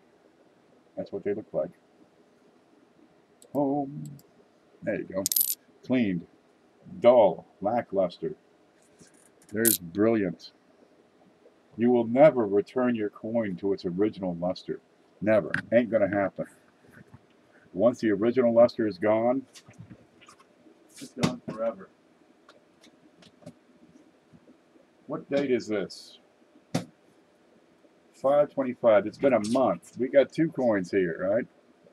We got this one here. We grasped it by the edges. All right, back on 525. And this one, stuck my finger on it. And let's look at here under the scope. You ready? Let's see what we got. This is grass by the edges. It still has its original luster. Okay, it's a new penny, so you have the spots that come with the new pennies, and they're undesirable. But this one, I touched it once. You will never get that fingerprint off that coin, ever. This is a month ago. A month ago, this coin looked like this coin. And now you got this. It will never come off. And it's that fingering that will turn your coin eventually into that. Okay. Let's look at the back of it. Any fingerprints here? A little bit up at the top. Give it time. Yep, plenty of fingerprint over there. It's those oils in your hand. That's the one to grab by the edges. It's the oils in your fingers that are gonna make that coin brown. Can PV coin, says Cindy. I'd like 20 centers. Yeah, get those. Get some. I'm gonna smoke a cigarette, drink some coffee real quick. But you'll never get your coin back to brilliant. Once the original luster is lost, it is lost forever. And that one's clean. Here's your regular old brown. Yeah, they're dull and it ruins the coin. And new people, new collectors, the first thing they want to do is shine it right up. Take that wire brush and get right in there and buff it right out. And it's going to ruin the coin. And you'll learn. But at least you're not learning, with these. When you clean one of these babies, then you're starting to do some physical damage to yourself. Paula sent pictures in. Oop. To Cubs, give it a couple of days. He's usually pretty good at it. I'd like to see it be number 25. Have you had anything else attributed by Cubs yet? Or Wexler or anybody? I think just me.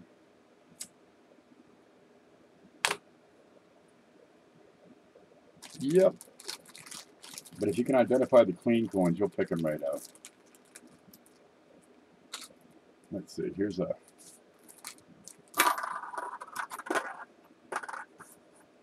Yep. Which of these is cleaned and which is normal? Can you pick that one out real quick? Let me flip them all over.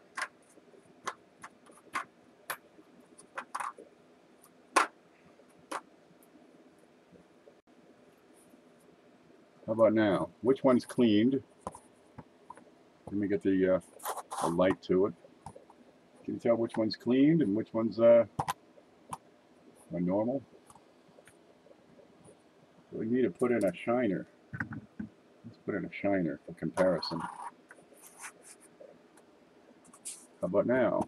One of these is cleaned, one is brilliant, and the rest are just typical brown. Clean is bottom right. Yeah, that's clean. It's dull. See how I got sparkle? How the cross hatches of the luster spin as I move the coin? But this one, it just bounces the light off, like a wrench. You get a nice clean wrench. There's no sparkle to it. Now, let's take that baby and put it... Let me get him out of the way because I don't want to screw that up. I'll get rid of the rest of these. Okay, let's put this under more magnification. We get two of them. Home. Scope. Come on. I'm talking too much. It's going to take me an hour to smoke this. Okay, let's get in close. Because at some point you're going to start to see the striations.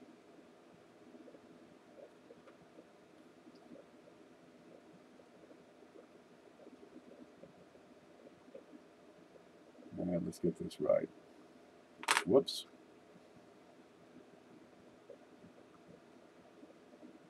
I'm sliding all over the place here. There we go. We're starting to see some fine lines across this coin. That's what abrasives will do to a coin. There you go. You have a million of these fine lines. Now, Don't look at the contact marks that have the dark bottom. You're looking at the shiny lines. It's those shiny lines that are the sign of abrasion.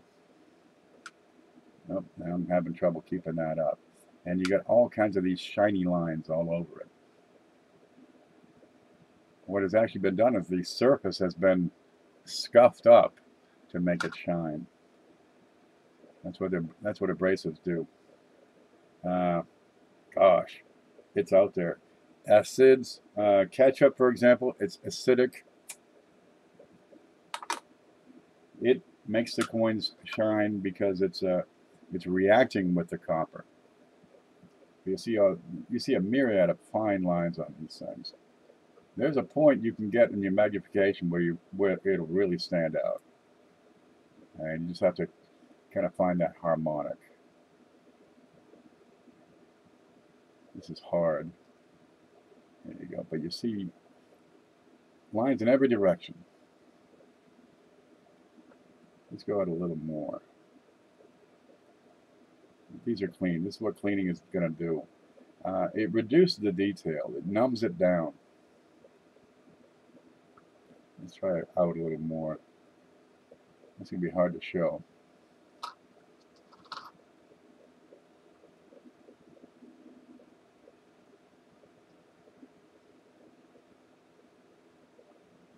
Wait for it. How about out a little more? Well, you'll see it eventually. Okay, that's not working.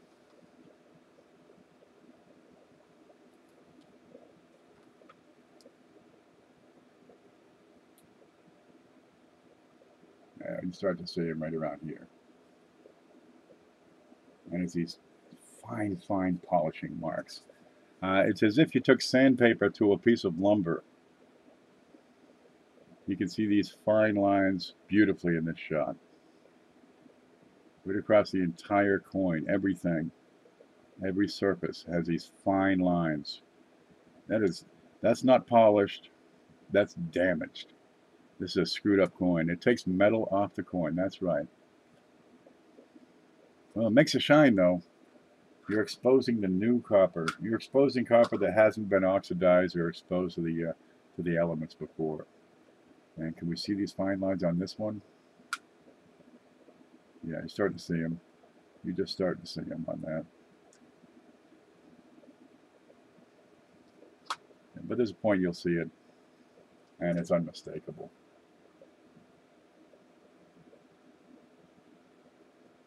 I'm going to take a minute, run to the reading room and do a little bit of quick reading. Everybody okay with that? That won't be long. The olive oil pulls the detail from the coin, but does it damage it? It's an organic compound. Olive oil is organic. It's not a single, chemical. It's not a single molecule. You got all kinds of stuff in there. Ketones, lipids. It's a soup, right? It's the same thing you have on your hand. As long as you're living, right, these oils are coming through your finger. You can wash them, and 10 minutes later, if you're still living, these oils are starting to come through your finger. And I got a new pen here. And these organic compounds, these organic acids, are the worst thing you can put on a coin. Right, olive oil, yeah, it'll get some stuff off, but it's going to put a whole lot more on. Those compounds, they oxidize, they change, they react. They react with the copper, they react with the oxygen. Okay, there's a 2014. It's out of my send it back to the bank jar. This look clean to you? Here's my finger. I've just been handling coins. All right, anything on there? There you go. My finger. I'm going to touch that coin. And let's see if we can see a fingerprint. Yep, that fingerprint, if I don't get it off there in the next few minutes, will start to oxidize, and it's going to react with the copper. And in a few hours, that fingerprint will never, ever come off. And the more I touch that coin, the more fingerprints I put on it. I cover that whole surface with these organic compounds in my finger. Olive oil, it's an organic compound. Don't put olive. Did you call the museum and say, what brand of olive oil do you recommend? Extra virgin? Should I use that for my, irreplaceable relics? Nope. Coin restoration is a science. There's a lot to it. You have to know what is on the coin that you want to remove, right? And what do you use for that particular item? I got some acetone here somewhere. Okay, where the hell is it? Oh, there it is. And I use this rarely and sparingly. Right? Now watch this. I got some acetone. And acetone is a single compound, and it works on some things. Right? There, look, that fingerprint is gone. Is it really? Some people clean their coins with acetone. I use it to get in so I can see around a mint mark. Pretty handy. Right? But it evaporates so quickly. I might lift it off, but it's going to redeposit itself in, in 5 seconds. It's that fast. Let's put some more on there. Okay, watch it disappear. It's gone. So it lifted it up and redeposited it that fast. It just moved it from point A to point B. Did you clean the coin? No, you didn't. You just moved it around. See it gone? Gone. It disappears. But it leaves that stuff behind. It's the acetone that evaporates. The crud you want to lift off gets redeposited. It doesn't evaporate. At what point are you actually adding value to a coin? Have you gone to school to study the way these compounds react? Let's say I want to clean another coin with acetone, right? Oh, let's get rid of this one. Here we go, we got that one. A lot of people are going to take that Q-tip and rub it on. But what have I just done? The crud from that first coin, I just put on this second coin. Okay, this is cross-contamination. Have I done the coins any favor? Nope. I would need a new Q-tip every single time. Q-tip touches the coin, I discard it because I put the Q-tip back into the acetone. I contaminate that whole batch. There's a method to conserving coins, and I can guarantee you I cannot convey in an hour-long class how to perform conservation techniques. No, you need a lot of training from specialized people with serious scientific background. Otherwise, you're going to take your coin and turn it into junk like this one. So, we're not talking about cleaning coins. Cleaning coins ruins coins.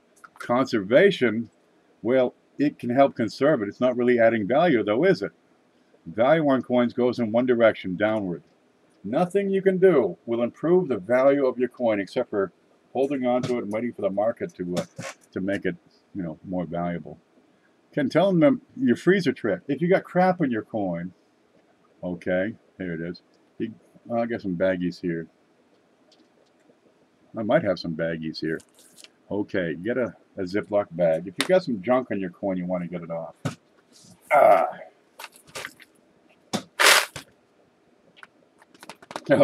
Oh yeah. Let's say you got some junk in your coin. This is my send it back to the bank pile. Okay, some junk. That's a penny. No, really, that's a penny with, I don't know, I think a dog ate it. You can see, there it is, it says 1 cent. I don't know, welding sparks, something screwed it up. You can take your penny, if you want to get this debris off of there, put it in a plastic bag. Oh, that's right. Okay. Get this out of here. Put it in a plastic bag, get all the air out. Okay, because the air has humidity, and we don't want humidity in there, but squeeze out just as much of the air as you can. There you go. Ideally, you put the coin and the bag into the fridge, let it cool off some, right? And then put it in the bag, and you don't have the humidity in there. But doing that, you're still going to get the condensation onto the coin. Well, however you do it, you get the coin into the bag, get the air out, stick it in the freezer. What's going to happen? The coin's going to get cold. It's metal. You have this thing called the coefficient of thermal expansion. Coins, when they heat up, or any metal, when it heats up, expands. When it cools off, it contracts. It changes its size, its linear dimensions, depending on temperature. There we go. So I can use the physical properties of the coin to knock this crap off, because the copper will have one coefficient of expansion. It'll expand, you know, so far, depending on the temperature. But the crap on it may not. So you have a thermal fracture, right? Where the stuff that's on the coin expands a little, but the copper expands a lot, and it just breaks it off. Okay, so you stick the coin in the freezer, let it freeze.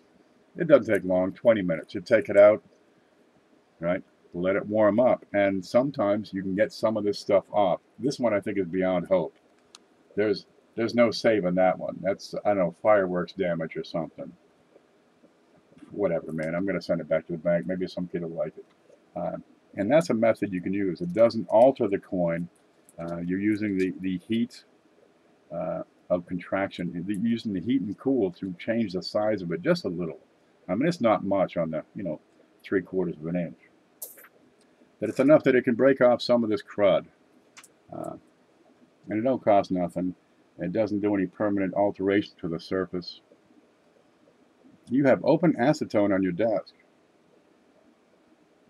Yeah. But the flames keep it under control. Sometimes I just get a towel, put it over my head, open the acetone, and watch YouTube videos. Hey, it's my thing. Everybody's got to have their thing. It's my only vice. Now, the whole point of putting that coin in plastic is to keep the condensation off, because you have a hot coin going into, or you have a cool coin going into a warm atmosphere, condensation will form on that coin. And you can do more damage than you're just putting more crap on the coin rather than taking it off. So you stick it in a plastic bag to keep that condensate down to a minimum. How many people watching? We're 22 people watching on their drive home right now. That's wonderful. Yeah, but cleaning your coins, for all the trouble and all the work that you put into freezing and thawing, how much value do you add? You're going to double the value? You start with a 5-cent coin. What's it worth for all the trouble? I find cleaning the coins, dude, it costs you Q-tips, costs you cleaners, chemicals, scrub pads, sandpaper, all the time, all the effort. You make a hell of a mess, and oftentimes all you do is ruin the value. It's a sieve. You just take the coin and throw it in the trash, and you'll save more money. Acetone will ruin the finish on wood. Oh, to ruin plastic, acetone is pretty harsh stuff. It doesn't affect copper so much. I use it because I want to get in and see I want to see the mint mark on some coins. Where'd the scope go? Yeah, and it can take away some of the crud that's around the mint mark. You always get something, in and around those things, especially the older coins. And, well, is it crud or is there an RPM? I need to see this spot right in here. That's the only time I use acetone, but the rest of the time, just forget it. You're gonna screw up the coin more than anything else. There you go. This one is ruined. Goner. It's a darn shame. New people do it because they don't know. They don't know better. Well, let them try it. I suggest get in there and try it. Go get your ketchup, get your toothpaste, right? Get a wire brush and get right in there and scrub the heck out of them. And, keep it, set it aside, and you'll learn sometime, oh, you mean I friggin' ruined that coin and didn't really add an extra $20 in value? No, you fucking took a coin and screwed it up, baby. That's all you do. You took your time, you took your resources, took your energy, and took your value. I saw a video that people take aluminum foil, put the coin in it, spit on it, and it causes a reaction. I can see that. You've got every manner of stuff in your mouth. Probably some salts, aluminum, copper. Yeah, you got a born reaction. You can take them and just lick them clean. Really. It's the best way. And plus, if you're good, you can grade them. All right, what do you got here? Yeah. See, if this was properly licked, you wouldn't have this kind of thing. What do you got here? You got some zinc rot going on in this thing. What's this doing up here on my desk? I don't have any idea. I could do a show just on the coins on the desk. I keep busy for a week. This is probably ruined. All right, get it going. Disgusting. Hey, don't knock it. Look at this. If this was clean, if this was licked instead of dropped in a tumbler, it would have more value right now than this. Don't lick toads. No. Well, no, I didn't even lick toads in college because that's disgusting. Toad lickers.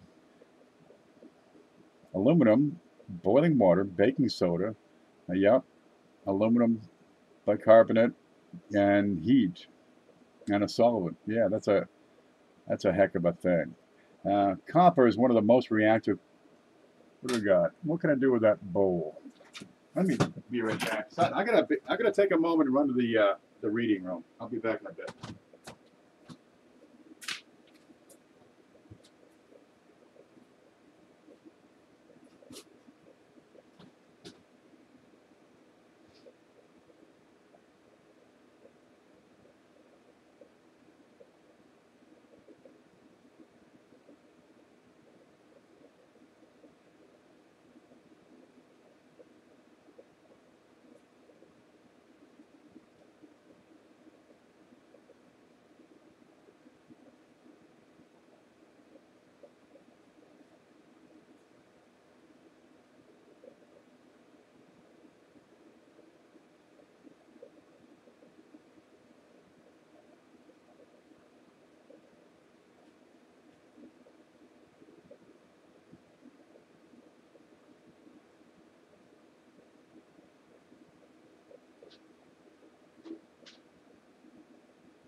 Okay.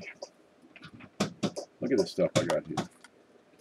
You know, junk everywhere. I got more props. Did you see my shirt I got from Paula? Yeah, I'm thinking about doing a whole bacon channel. Dropping trowel and dropping coins. We do it all here. Yeah. Later on, after midnight, we have the naked coin roll hunting. We only show pictures of the coins. Okay, what do we got? I got a, you can't see nothing. There's home. We got a copper dish. We got a copper bowl. This is wonderful. I love this. I got a screwdriver. And I got a putty knife. What do all these things have in common? Oops, dropped it. What do they all have in common? Anyone? Screwdriver, putty knife, and some copper stuff. Not dinner. When do you use a screwdriver for dinner? Okay, opening oysters. Stuff you can hurt yourself with for 200 points. No, they're all metal. It's all metal. Pella gets it. Okay, let's look at the screwdriver. I've been working on the bathroom for like 2 years now, and I'm going to finish it, I promise. Just because a guy says he's going to finish it doesn't mean you have to bother him about every 6 months. It's a putty knife, that's all it is. Ain't nothing fancy about it. I think I got it for free if I stole it from work. Right, but you got pitting and corrosion going on because this was exposed to lime that's in the mortar that you put on the wall to put the tile on. Okay, and God knows what else. We can take a look at this under the scope and see what happens when you screw up a piece of metal. All right, it pits. You got the white is probably lime. Right, it wears. You can scratch it. You use a screwdriver for that, and boy, it'll shine back up to new. Right? Will it? If I can get in there. Look, it's like new. Stuff comes off, and look how shiny that is. Yeah, people think they want to do this with their coins, but I still got all these pits. There you go. Yeah. But I could polish this with all kinds of stuff. I could clean it. Here's the stuff that's coming off. You can see it's dusty colored, it's rust colored, it's rust. God, steel, especially when you add a caustic compound such as lime, easily corrodes. It rusts, it pits. On steel, the rust keeps on permeating the steel because once the steel oxidizes, the oxygen can get around that surface. It breaks into that surface. Okay, I got the screwdriver here. Same darn thing. You got some oxidation going on. And left to its own devices, that'll keep on rotting and rusting away until there's nothing left. Nothing. Okay, copper's a little different. Let's go back over here. Copper forms a patina. Right? When copper oxidizes, here's a great little, I use this as a candy dish. There you go. Copper, this is polished, it's been brushed. This is probably more brass than copper, right? Because it's holding its color really well. But you can see on the bottom, right, you do get some corrosion. And this stays pretty much on the surface. Copper has a unique way that when it forms this patina, it's only on the surface, and once formed, it protects the inside of that coin, or the inside of that cup. That's why it makes such great roofs. Okay, here's a bowl. There's the bottom of the bowl. Okay, it's stained, it's spotty, it's not rusted, it's just the way that copper reacts with everything that's been thrown at it. I mean, everything. Eggs, frosting. Inside, you can see the different colors here where the surface has been abused. I hit it with spoons, whisks, throw a fork in there, it doesn't matter. I'm going to use it. Okay? This is what kind of happens over time. But you have this patina that forms. And you see the difference. This is the bowl when it was new. And this is the bowl once I've, put a whisk in there and whip it up. And why do we use copper? Copper's reactive, especially with eggs. If you want to fluff your omelet, scramble your eggs in copper. There you go. But I can clean this, right? I can put it in the sink, put it in the dishwasher, put a Brillo pad to it. All I'm going to do is rack that original surface. This has been cleaned 1,000 times. Here you see the water spots where it was cleaned last time. And I'm never going to get that to look like this ever again. Unless I burnish that surface. Just scrub the shit out of it and turn the whole thing into, a new surface. But it's never going to be that metal stamp surface unless I reprocess the metal in that bowl. But these are wonderful. They last a long time. And if you get teens in the house, it's a great way to give them a haircut. Wisdom scissors. That's how my mother did it. Worked for years. Let me grab some coffee.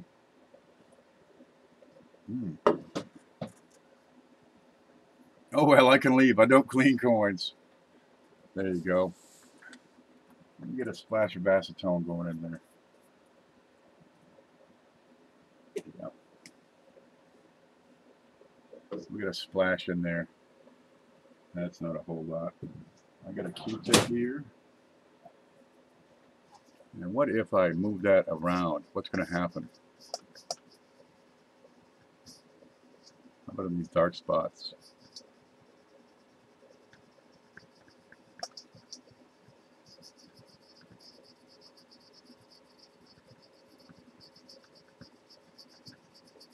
for all that effort.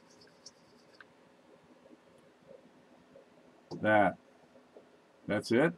Okay, yeah, I clean them before I cook in them or put eggs in them. Just all that effort. I really didn't make much of a difference on that bowl. Huh. Smells nice though. Did that bowl go back to its original luster? Not really. Did it take off the darker spots? No. Did it ruin the Q-tip? Yup. Did it cost money for the acetone? Yup. Did it improve the value of the bowl? No, not really. It's, it's probably a $10 bowl. It'll be a $10 bowl forever. Get yourself a copper bowl and use them in the kitchen. They're nice. Cleaning a coin, it's only going to take it downward. Inhale. I'll be back with you guys in a few minutes. I'm going to go lay down with the acetone. Don't bother wasting your time and effort and energy and resources cleaning coins. Coin value only goes down. You can take a MS-64 coin, and I can turn that into an MS-63 coin. If I break it out of the slab, stick it in my pocket, and walk around for a couple of years, I can turn that into a poor one. And it's really neat because they actually go up in value a lot of times, below good. Sometimes people want to put together the worst set that's barely identifiable. But this will never, there's nothing in the world I can do that'll make that MS-64 Plus or MS-65, right? Does it make sense to clean that? I got a little golden toning right around the edges, right? Chances are if I try to clean that toning or dip it or otherwise affect that toning, then I'm going to take that MS-64 and turn that into, MS-63 details. In which case I take the value and just turn it into melt. Let's look at the back here. A little bit darker toning on the edges here. Kind of a golden. That's normal. I may have spent some time in an album. There you go. Nothing will make that a proof 70. Nothing is going to improve her looks. Nothing. Won't ever happen. Can't happen. Impossible. So cleaning your coins only kills their value. Just got an Oz in the mail. Just got an ounce in the mail. Oh, outstanding. Yeah, pick up a few. It's a good price right now. What's silver today? About 16 bucks an ounce. It'll fluctuate. It'll go up and down a few percent here and there. Well, if you buy a little bit of silver over a long time, you kind of get an average price of purchasing. And then when the price goes up, then you sell. Not even liquor can improve Susan looks. No, it could. I've been there. Yep, I've been to the Bay of Pigs. Let me tell you. Yep, on the slabs they say improperly cleaned. Is there a you ever see a slab that says properly cleaned? No, no such thing. Cleaning will never improve a coin. Conservation can save a coin. Sometimes you get those shipwreck coins, so practice conservation on that. Sometimes they dig up some old coins. I was watching, what was his name? Quick. Wait for it, I gotta get this name. Rob? That's not it. Let me look at the list here. Coin directory is Rob. Rob Stewart. Yeah, I went over to his show last night. And I'm watching that for a little bit while I'm doing my thing here. And he had what appeared to be a King George II half-cent token. He dug it up out of the ground. Okay, when it's been in the ground for a while, look, there's probably not a whole lot of value. And it makes sense to employ some conservation techniques. Electrolysis and that sort of thing. You want me to explain that in 2 sentences? You get that on Facebook. Can you tell me how to clean coins? In a Facebook post? No. Man, dip it in ketchup. Scrub it with a wire brush. Drive over with your car. It's all the same thing. It all ruins the coin.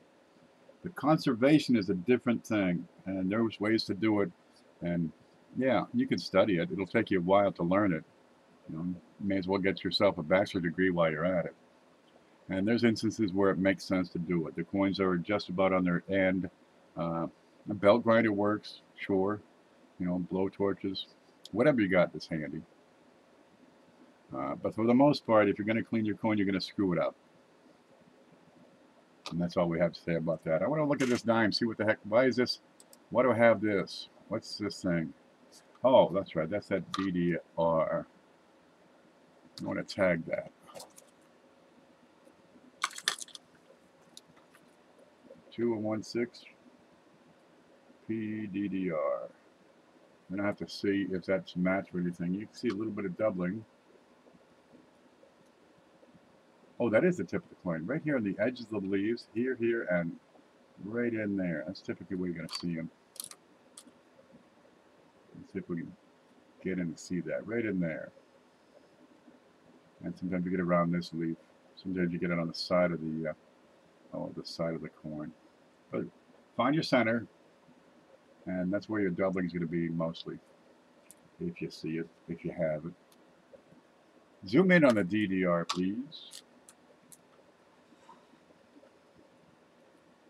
You'll find these. I got a couple of them. Right there. That's what you're looking at. That. And there's a couple spots up here showing some doubling. I think that's it. That. And sometimes you'll see more around this leaf in particular. And you'll see it on the sides of the torch. Pretty subtle. Much value? Not a whole lot. Maybe a buck or two. Here you get some pinning up on the edge. It's a little off. It's a little bit misaligned. You see the thickness of the rim on the bottom versus the thickness of the rim at the top. Look, I got an off-center coin. No, it's just a little misaligned. What's the front look like? Any chips? No. Cracks? You don't see nothing. Well, okay. That's worth holding on to, at least for now. 3,000 wet dry. That'll clean it. Don't see that DDR and Wexler. No, I got a whole bunch of them I might consider sending to Wexler. Get that quarter back here. There's a bunch. There's lots of them. I got a hell of a Canadian penny. I'd like to find that. Let's go through this box. Let's see. Some things I'm also recording are these die chips. 1954. You got it right below the hook on the 5. Really minor ones. But geez, if you got a die chip in the Liberty, it's a buy. Well, how about in the date? Okay, let's start recording them. What we got here? Die cracked and clash die. We got here nothing.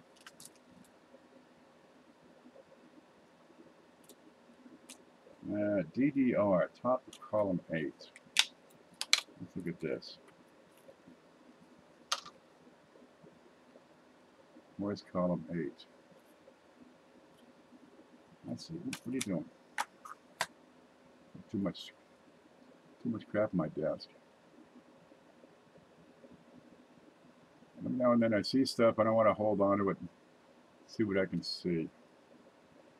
This is a 1992 penny. And here at column 8, I've got this bit. Alright, I'll look at it, hold on to it. If I feel like spending the $5, I'll send it off to Wexler, see what he says. Or send it off to somebody else to see what he says. And if I'm convinced, then I'll just go ahead and list it myself.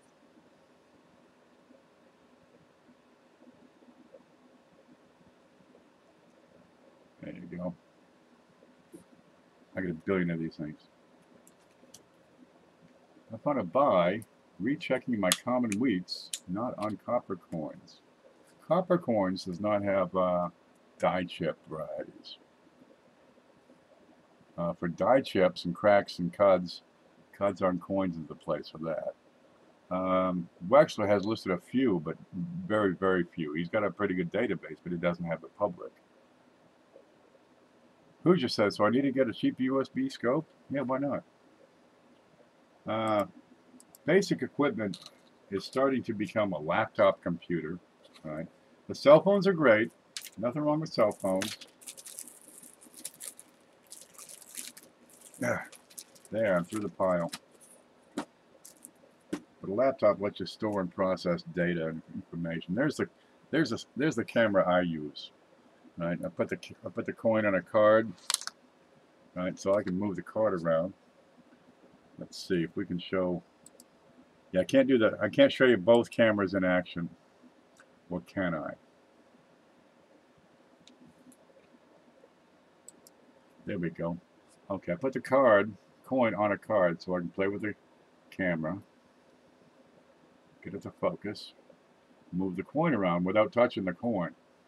Because when I got it real close, when I'm real tight, you can't get your finger in there to move a coin around. But I can move that card, any way I wish. Now, what makes this camera handy is the vertical stand. All right?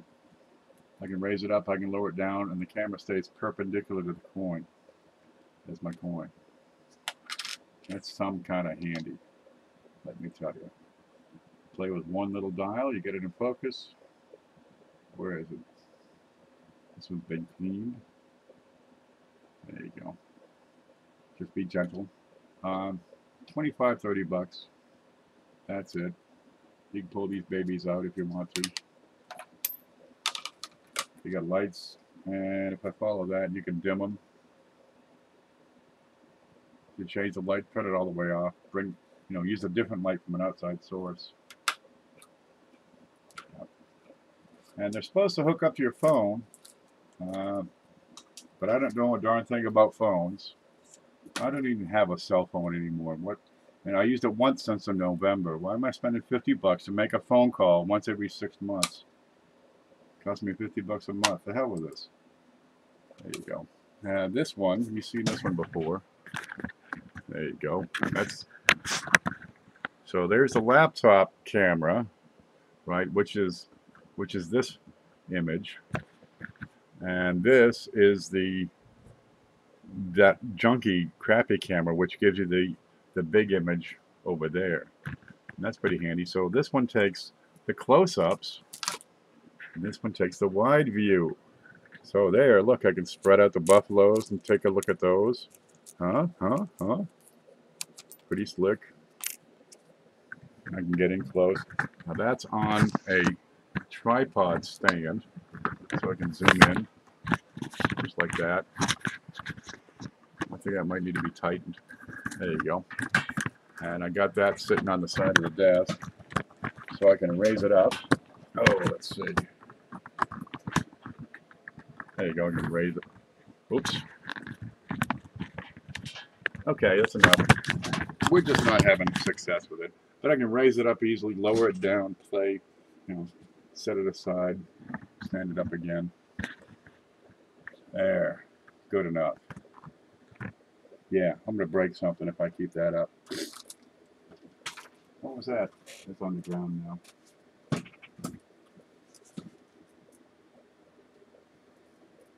No, that clean penny. That's done with. Gosh, the stuff around here. So this all needs to be organized, put in shape. I got boxes of stuff I was going to get ready for tomorrow. I want to have a wheat cent sale for tomorrow night and help people finish up their sets. And it says, I found a 2015 DDO O1. Outstanding. Keep it good. I need Con Eka. Where's the book?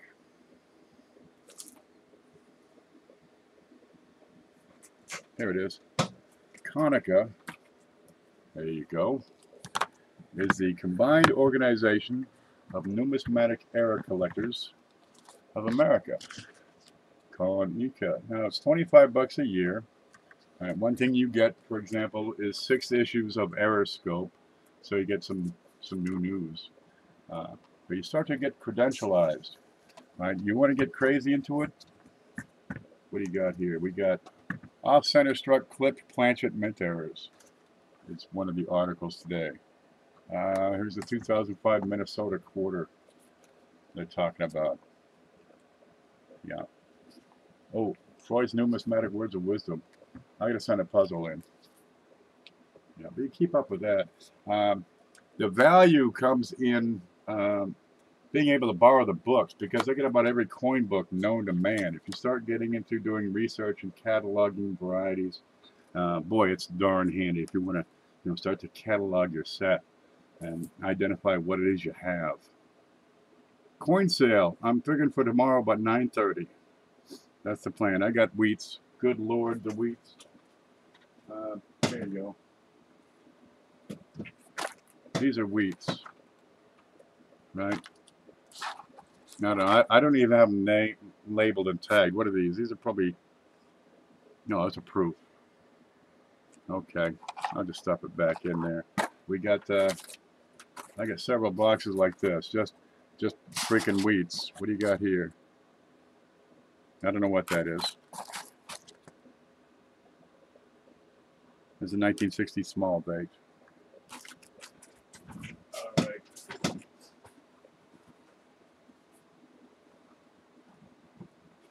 I think this is more. I got several boxes like this, and for the life of me, I couldn't tell you what the heck's in there. What's that? That's a 1902 VF. I don't know what the hell that is. I gotta find out what's in here, what needs to stay, what needs to go. Some of these are real pretty, real nice ones. Would you like to have a set of BU wheats? Of course you would. So I'm gonna get through those. What's this one? I thought I had another box over here. No matter. What's this stuff? Oh, here's some proof wheats. Yeah, we got, oh, these are slick. Here's a 1995 buy. I'm going to make sure I catalog the ones I want to keep. What you got here? Oh, wonderful, wonderful. Home. Let's go. Okay, what do you got? I'm going to take that out. It's still in the mint sellout. Okay. So we got a 2005 in mint cello. See the blue line? So we know that that is a satin. You see the way it scatters the light? That's a satin scent. Okay, but let's take a look at the back. Because this is labeled as Konica DDR number 13. I can tell you exactly what this is going to be. Let me straighten this out. I'm going to have something below on the right side of Lincoln. There it is. You can just see it. You get extra metal right here to the right. And there are 4 different DDR satins. This is one of them. I got a second one somewhere. God knows where the hell that is. But I believe I had several of these. What's this one? 1916, very fine. Filled LI. Let's find the LI. What does it say? What does it say? Filled LI.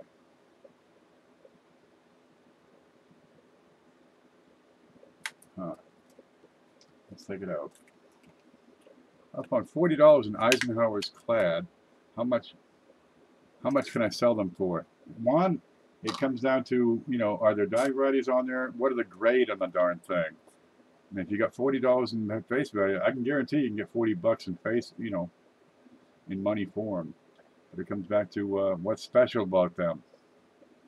Not every coin is worth the same thing.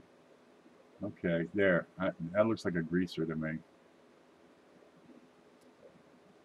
1916S. Good separation. Let's look at the back. Decent ears. Good separation on the berries. Yeah, somebody would like to have that. There's a lot that would depend on One, condition. It's all about condition. Nothing special. Can you give me an average price? $1.25. Circulated Ikes, buck and a quarter. If they got damage, if they got big, heavy scratches, a buck. There's what, a billion of the darn things out there? I'm going to go over to my list here, just a moment. Screen. Here's what I see. We're going to find the coin collector checklist. And let's see, I think Ike is in here. Did you put Ike in here? Ant. Modern dollars. There's modern dollars. There's a lighter here somewhere. Okay, Ikes. Okay, and I'm going to total up all these Ikes, if it'll let me. Total number of Ikes produced, 740 million Ikes were produced. And let's see if we can see that. It's going to be under my head. Nope, move it up. There's my big number down here on the side. 740 million Ike dollars have been produced. What makes yours special? Oop, that's not it. To get value out of them, they got to be top grade.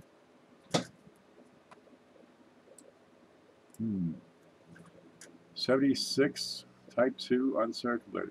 Okay, good. Couple of bucks. 76 was made for 2 years, so you get a lot of those. My bank has $900 in Ikes. That's why I was asking. What's this? Nothing. If they're uncirculated, snatch them up. You might get $1.50 a piece for them. If they're all the same date, you get solid date rolls. Geez, you might get $30 on a roll. Might be worth it. Get, flip them quick. But get some of them and, take a look and see what you got. See what they got. Get a sampling of them. Be careful of who you deal with at Konica. Phone number's the Konica office. There you go. Ooh, we got some heavy thunder coming. Slab. Oh, I missed something. Slab bed. I missed something here. Hoogie says, can you put the slab bed SBA up again? It's very handsome. Doink, doink, doink. There it is. Let's get rid of these two. There it is. That's a 69 Ultra Cameo. Now, if that were PCGS, it'll say Deep Cameo. Ain't a thing wrong with it. Let me straighten out this camera. There it is. Push that over. Black and white. I'll get a couple of these. For some reason, I keep getting these. I can get them at, sometimes a good price. I see them. Okay, grab it. Otherwise, skip it. And they come along. What's the date there? 1980S. 1980, you got the single mint mark style. There she is. Decent looking piece. Let me move this over. Scope. There you go. She got the old lady clothes. There's the mint mark. And I try to keep these slabs covered and protected. Try to see in there. Yep, there she is. Just that. No, I think it's the nose that turns me off the most. Let's see. In God we trust. Let's look at the other side. Try to get the lights out of there. Have a look at this. Look at the stars. Everything's right. Ain't nothing fancy about it except it's, proof 69. Yeah. Yeah, they're pretty decent. Some people haven't seen them. Same as the Ikes. They're out there, and there's plenty of them. But they're in places people don't usually get to because they're not in circulation. It's Granny from the Hillbillies without the glasses. Jed, I'll be at the cement pond. Oh, gosh. Things were tough back then, you know, the 1800s. That's why. How much? I think that's 15 bucks. Yep, if you're interested, get a hold of me through that email address and we'll set something up. I might have another one here too. I'll set these up for tomorrow's show. I've got to have a sale. I've got to get through all this other stuff because what's in there? Because it's just sitting over here at the table. And it's been pretty quiet month, so I could definitely use a little boost. Yeah. I don't know what's in happening. I got no idea. All the best stuff I've done stuff with has moved out, so I still got tons of coins around here. Oh, here's another box. Here's another one. What's in there? Name it. Pick a date. Here's a 1921D. No, 1912D. Here's a 1932. 1924S. There's no order here. 1932. 27D. 1944. Real nice one. 1917D. 1955D with a light up burst clash. 1915D. Oh, here's some steels I've been hoping to dig around. I think Blues was asking for a good looking steels. Well, there's a good looking steel. The extreme ones I keep. I'll keep the best. And says, I found an impaired 1979 Type 2 Susan for $2.10. You didn't talk them down to $2? If MD, mechanical doubling, is worth money, you'd be so rich. I got a quarter here. Where'd that go? Oh, yeah, yeah. This one, I took this out and I said, oh, that's MD. Now, I'm going to put that. Let's look at this thing. There's the mouse. Scope. Okay, is this the one? Yeah! See the doubling on his head? MD. 100% MD. This is a great, great specimen. Around almost his whole darn head. Down his nose. And it's a flat shelf. But I'm waiting for some pieces from CJ so we can do a different claymation. But it's the field, right? You take the die, impress the coin. Right? Then you lift the die a little bit, shift it just a little bit, and jam it again. But not with enough force to fully impress the coin, impress the design. So it is the field that is impacting the existing design. That's why it's a flat shelf, because the field is flat. That's why MD is a flat shelf. It comes from back here all the way over his nose. You never seen anywhere else. Because these points are higher than these other points. Get a little bit on the R, E. What's that? A hair? Just a scratch. But it's a solid representation of MD. Let's get in there and take a closer look. Those things are good lookers. What, SBAs? Good Lord, man, you got to get to South Carolina where the good looking chicks are. Yeah.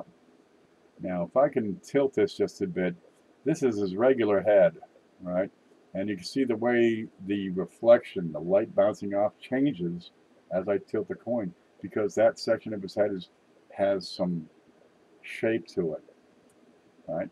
But the flat shelf, if I tilt this coin, you'll see it doesn't really change the reflection, because it's a single plane of reflection with the light coming in. That's one way to tell, oh, it's a flat shelf. Am I making any sense here? There you go. But it's sharp and angular is the way it works. It's got a mohawk. Okay, could be. Coin Intelligence is here. Look, I'm getting ready to have a little lunch. I got a lot of work to do. I've been talking for 2.5 hours. That's not too bad. Most people have probably made it home so far. I've yet to complete an entire cigarette. Some sort of Jones.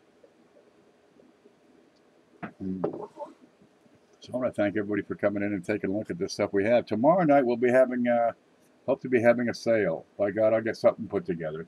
That'll be at 9 o'clock. Find out who sent the mustaches. Because so far, nobody has taken credit for these. That's a weird one.